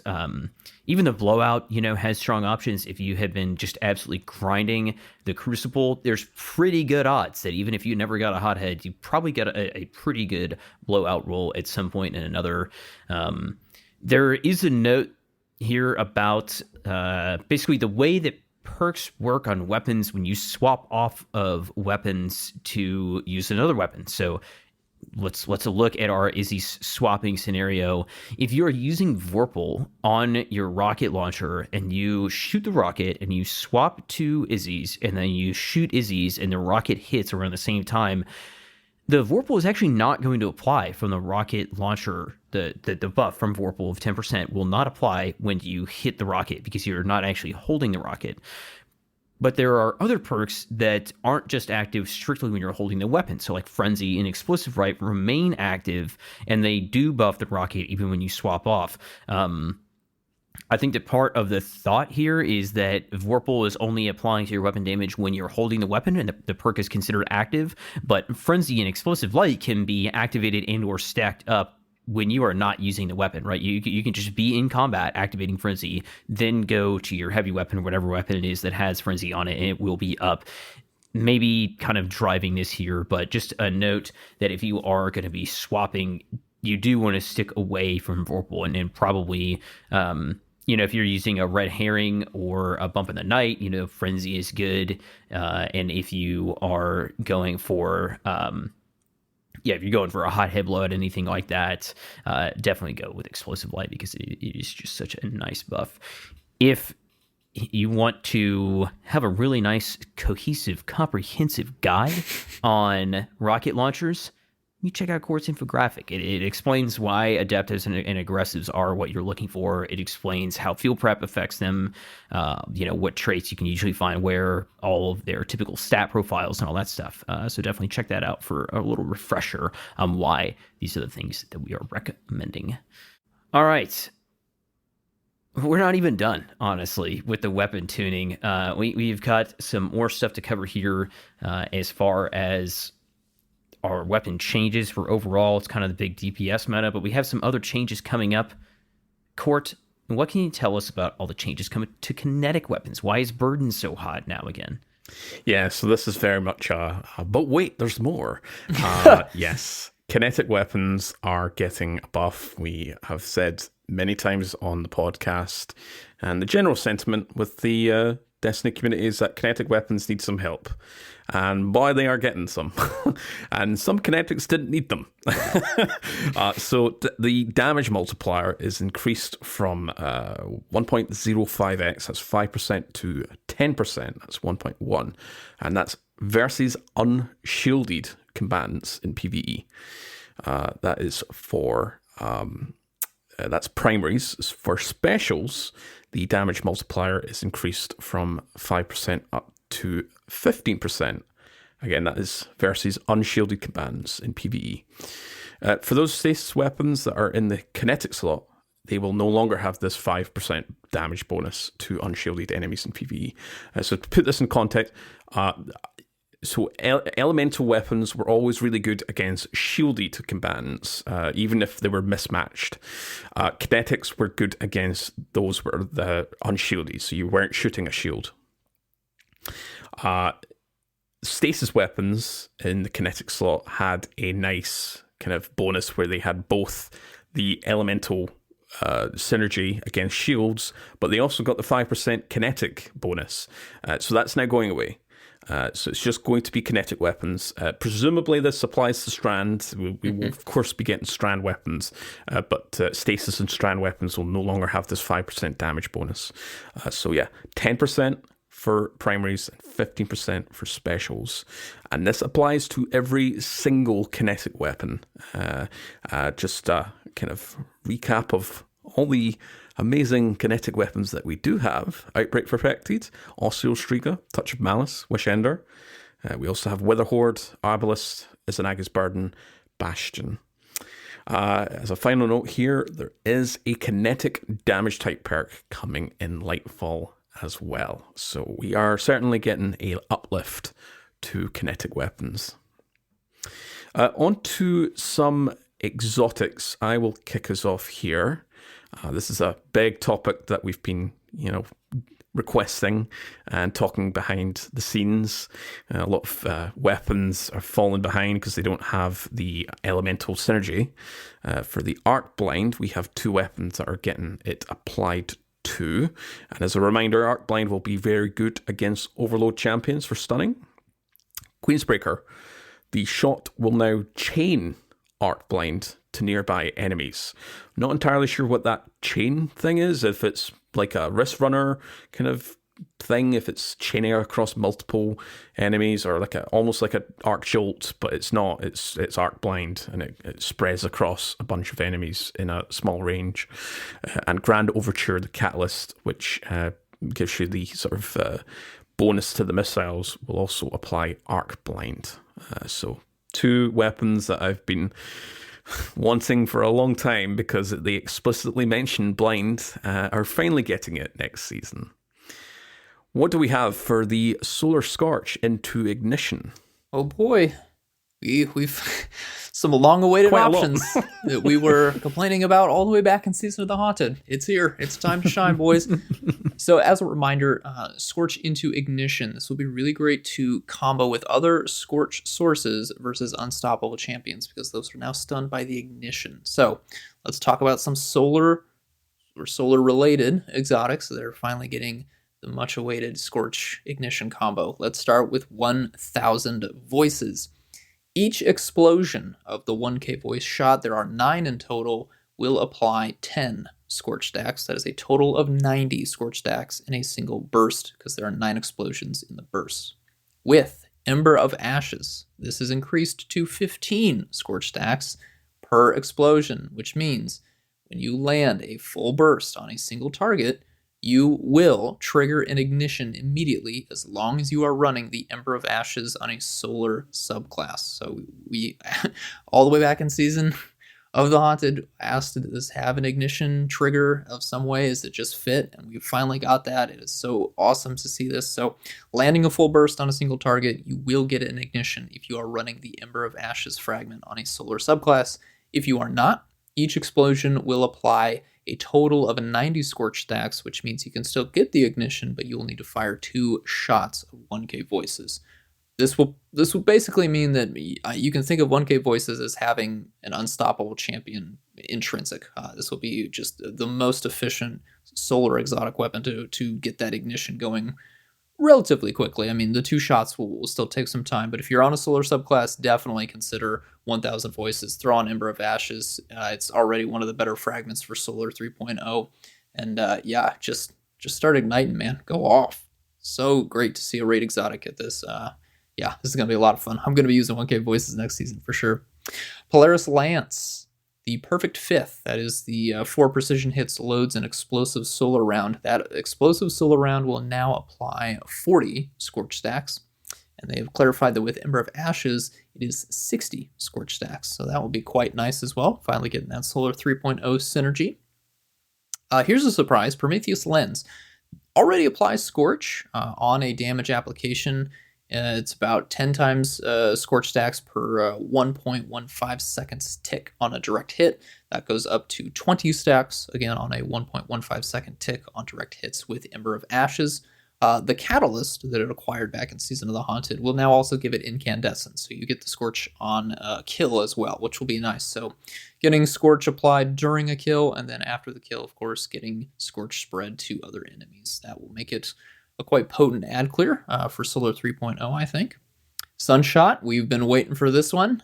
The Explosion on kill now applies 10 Scorch stacks, and with Ember of Ashes, that will be 15 Scorch stacks. So that'll be quite nice. I know there's a certain few members here on the show that will be using Sunshot a lot more. I myself might have to try it out finally, even though I have a Zauli's Bane that had Incandescent on it. So Sunshot is finally regaining that exotic status in my vault. Very excited for that. Then we had been talking about Two-Tailed Fox. The Solar Rocket will now apply 60 Scorch stacks. With Ember of Ashes, that will be 90 Scorch stacks. So not an ignition full out. The Void Rocket already has Suppression, which is going to be good for Overload champions. So now both of these rockets have their respective synergies with their elements. We were also told, very mysteriously, that the Catalyst that is coming for Two-Tailed Fox will, quote-unquote, complete the trifecta. No further details given. We don't know if this will be a 3rd rocket. Presumably they are talking about the arc synergy coming. Again, we don't know what verb that will tie into, how it will work. Will it be Jolt? Will it be Blind? Something else? Very excited to see what that looks for. So keep your eyes out for the Two-Tailed Fox Catalyst coming in Season 20. Three-tailed fox meta? Three-tailed fox meta. It's finally happening. I think we're all over the moon with these changes. We've all, I think it has, individual weapons here have all kind of really caught our fancy when Solar 3.0 came out and they didn't have synergy. I'm so excited for 1k Voices. I know, Court, Kabir, you guys are excited for Sunshot. Prometheus Lens is going to be nice. I know Polaris Lance is a favorite of our audio engineer, Autodidaktos. He's so excited for those Scorch stacks with his perfect 5th shot. And Two-Tailed Fox, Court. What's happening there? Oh, might be some spicy stuff. We shall see. We shall see. The only weapon, for now anyway, that will have multiple ways or multiple avenues to get champion counter, depending on what the third rocket or whatever the third element effect will be. Maybe blind will be the most sensible. It's doing a lot of work here against overloads and unstoppables. Yeah, and it's so easy to ignite off of it's very interesting, first of all, to look at the amount of score stacks that they gave to each item, and they were very intentional about that, right? Yeah. Because if you look at like incandescent on most weapons, I think it's like 30, and you get to 40 with ashes, you can get to 45, right? With enhanced incandescent and ashes, which is a lot more than Sunshot, but Sunshot also still has that innate solar explosion, which I think is why they didn't give it a ton, versus like, Polaris Lance is not historically, right, exploding enemy chains. But then Two Tail with 90 on ashes, man, you put any amount of Scorch onto that champion and they are going to ignite, which would stun and unstop. Or if you are able to like prime them up with Snap, Celestial Fire, any kind of grenade, incendiary grenades, put on a lot of Scorch, and then get that ignite off. I'm wondering if this will kind of play into like a Leviathan's Breath type of situation, which we'll talk about in just a second. But you need to, like, if you want to deal a lot of damage to an unstopped champion, you have to stun them first and then deal damage, because they're going to take that 70% incoming DR if they are not stunned, which is crazy. But if you're able to prime a target, ignite them, and then follow up with another rocket, oh man, yeah, two-tailed. I'm looking at the Scorch sources here, and with it being ashes with Two-Tailed Fox, that's 90. All you'd need to follow up with would be a firebolt grenade, which is actually 30, or two of the seeking drones from a swarm grenade, and that gets you that ignition. What else we got here? Knife trick for hunters, again with ashes, that's 30 per knife. So you just need to land one of the 4 knives that you fan out, and sunspots as well. Sunspots are 8 per sunspot damage tech. So if our Titans can spawn a sunspot on the champion or nearby, just needs 2 damage ticks for that ignition. Same for Polaris Lance. That's 60. You just need to follow up with. Let's see here. I'm seeing a lot of close range, like Bombardiers and Consecration and Hammer Strike. Again, Knife Trick for hunters. Any grenades, really. A lot of them are doing quite well. Firebolt would not get that ignition for Polaris Lance, but your fusion grenade, incendiary grenades, 90 as well. So that's a bit overkill. Does solar grenades scorch on tick like a sunspot would? Yeah. So with ashes, it's 21 Scorch stacks on impact, and then it's 14 per tick inside the fire field. Yeah. That could be nice. You prime them up 30. With a grenade. You get your solar grenade down at their feet. You hit them with the rocket. They ignite. They're stunned. They take damage. They're burning. Yeah. A lot of options like Scorch. It's one of the difficulties I had trying to display it on my infographic is Scorch a lot of things that provide that thing. And that's the whole get up with Scorch into Ignition is you've got tons of synergy. You've got lots of things that can play into each other. And now we've got a lot more weapons that also join, all your offensive grenades, some exotic armor pieces and other weapons as well. Yeah. And there's a lot of solar fragments, I feel like, that they have something to do with, they create a benefit whenever you ignite something. And I think that if you're going to be building into a heavy build like this, that kind of gives you the knowledge that you could build in even further to, just heavy ignition related effects. Char, when you ignite a target, it spreads Scorch, right? And it gives a little bit of a bump to discipline. And I think it's Wonder, right, that generates orbs on ignition. Yep. Ignition level kills creates orb of power. And if you're... Well, go ahead, Gord. I was going to say you've also got Ember of Blistering, which is ignition kills grants grenade ability energy back. And specifically for a champion, if you manage to obviously stun them with the ignition, but then follow up with a subsequent ignition to get the kill, you get 25% grenade back. So yeah, lots of synergy with various aspects. It's something we should talk about in the future, is like all the synergy with all these subclasses playing into each other and all the benefits that you can get. But we'll save that till post Lightfall, when we get a bunch of new fragments that we've been told that we're getting.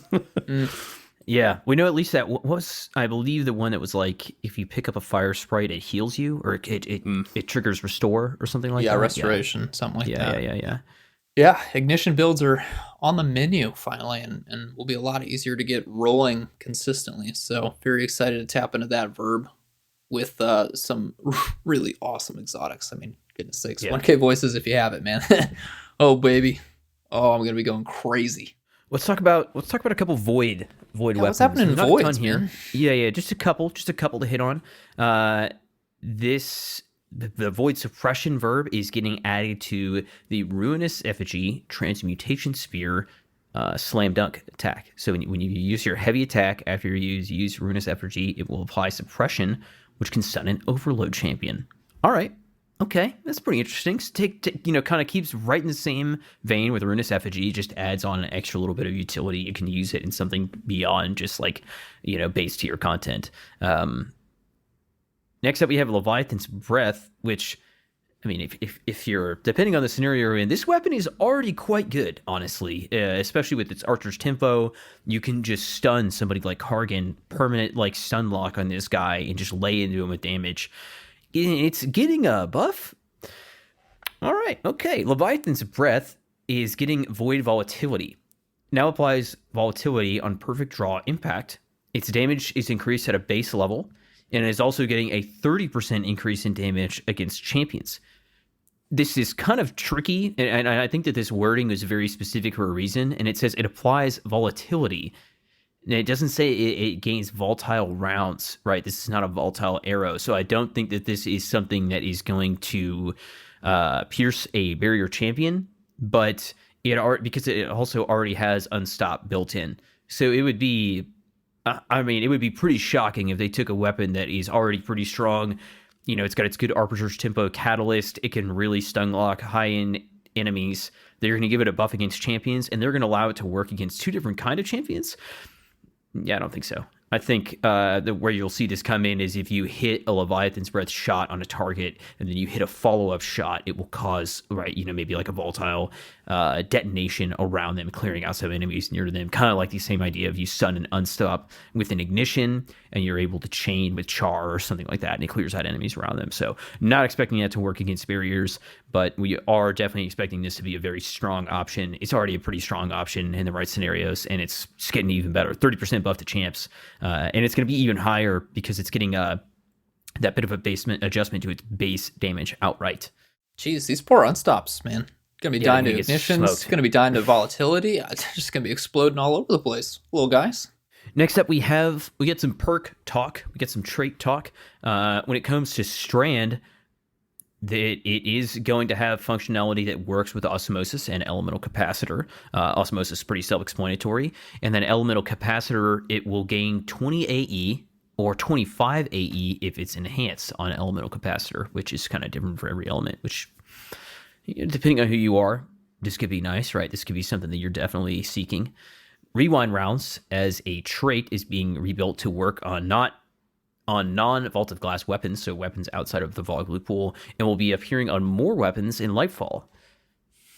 All right, that's pretty good. Pretty good trait. And Eager Edge. Eager Edge has seen several reworks. It's been nerfed down. It's been changed quite a few times in the past year or so, and I think this is like an aggregate buff. Honestly, for the way that people use this thing, I think that this is an improvement for sure. It will no longer deactivate when moving faster than 35 meters per second. It deactivates correctly, so to say, after a melee swing. You will have a slight reduction in the base lunge distance from 2 to 1.8 buff, I should say. And then you will have slightly reduced airborne lunge distance penalty from 25% to 20%, so it's a bit of a buff there. And then the enhanced perk now increases the lunge distance slightly back up to its 2.0.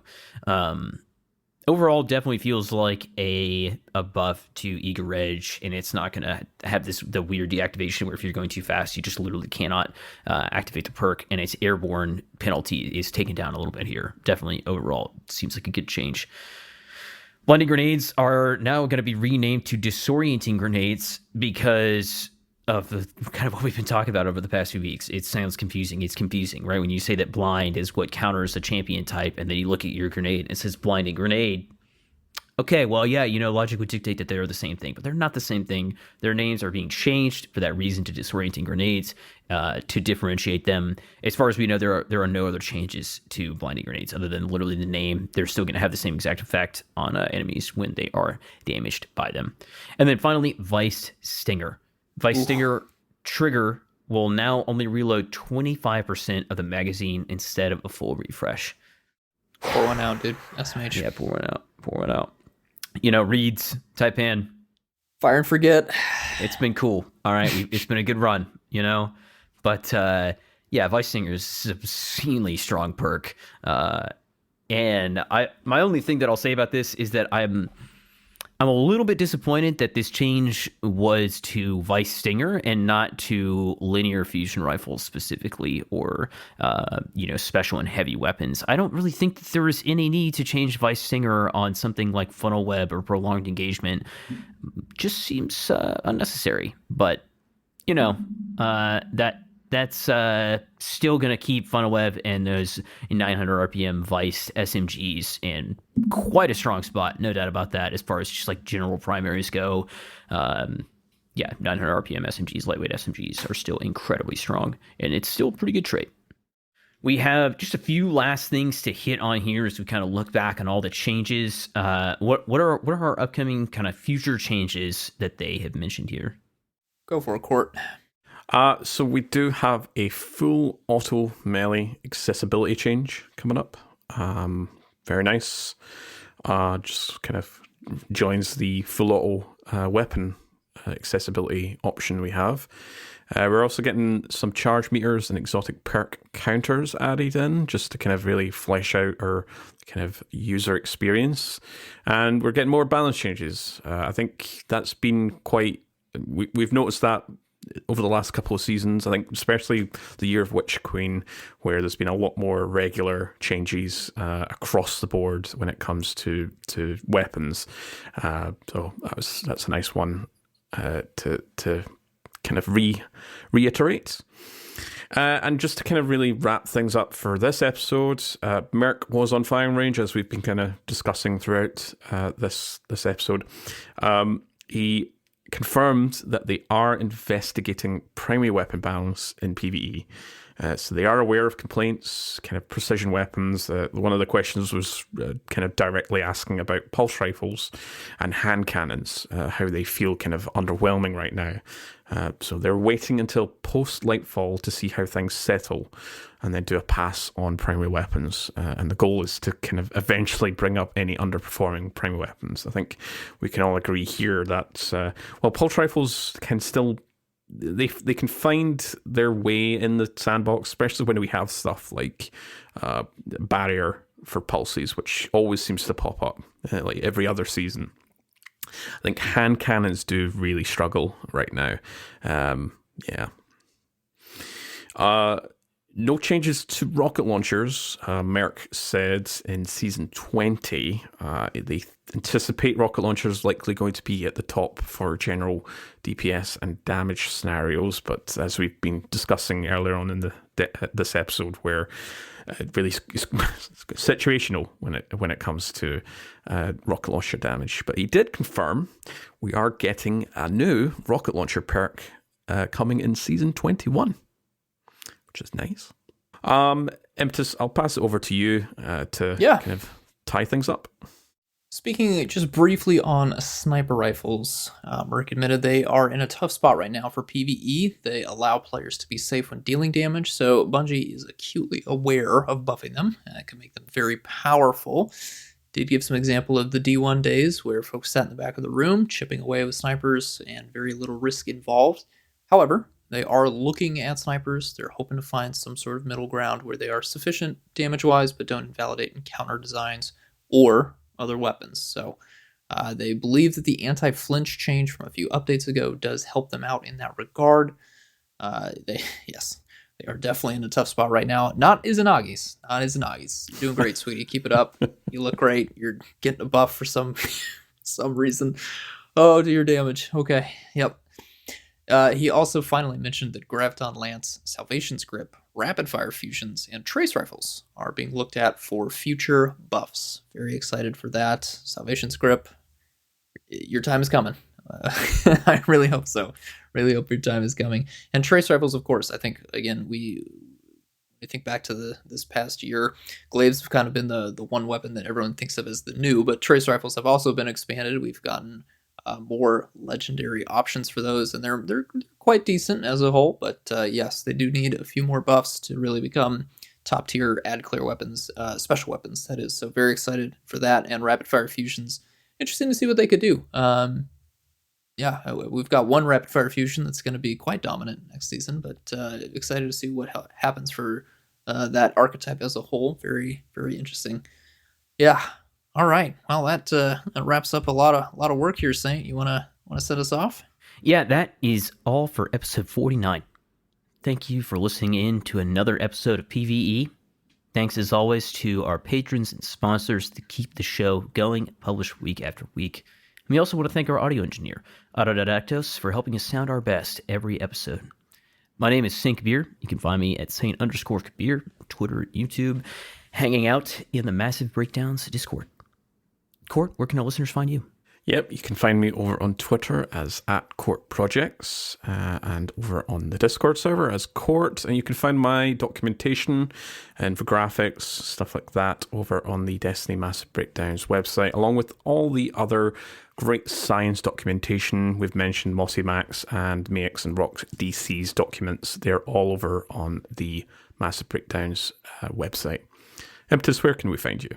My name is Impetus. You can find me by that name in Destiny and on Discord, and as Impetus always on Twitter.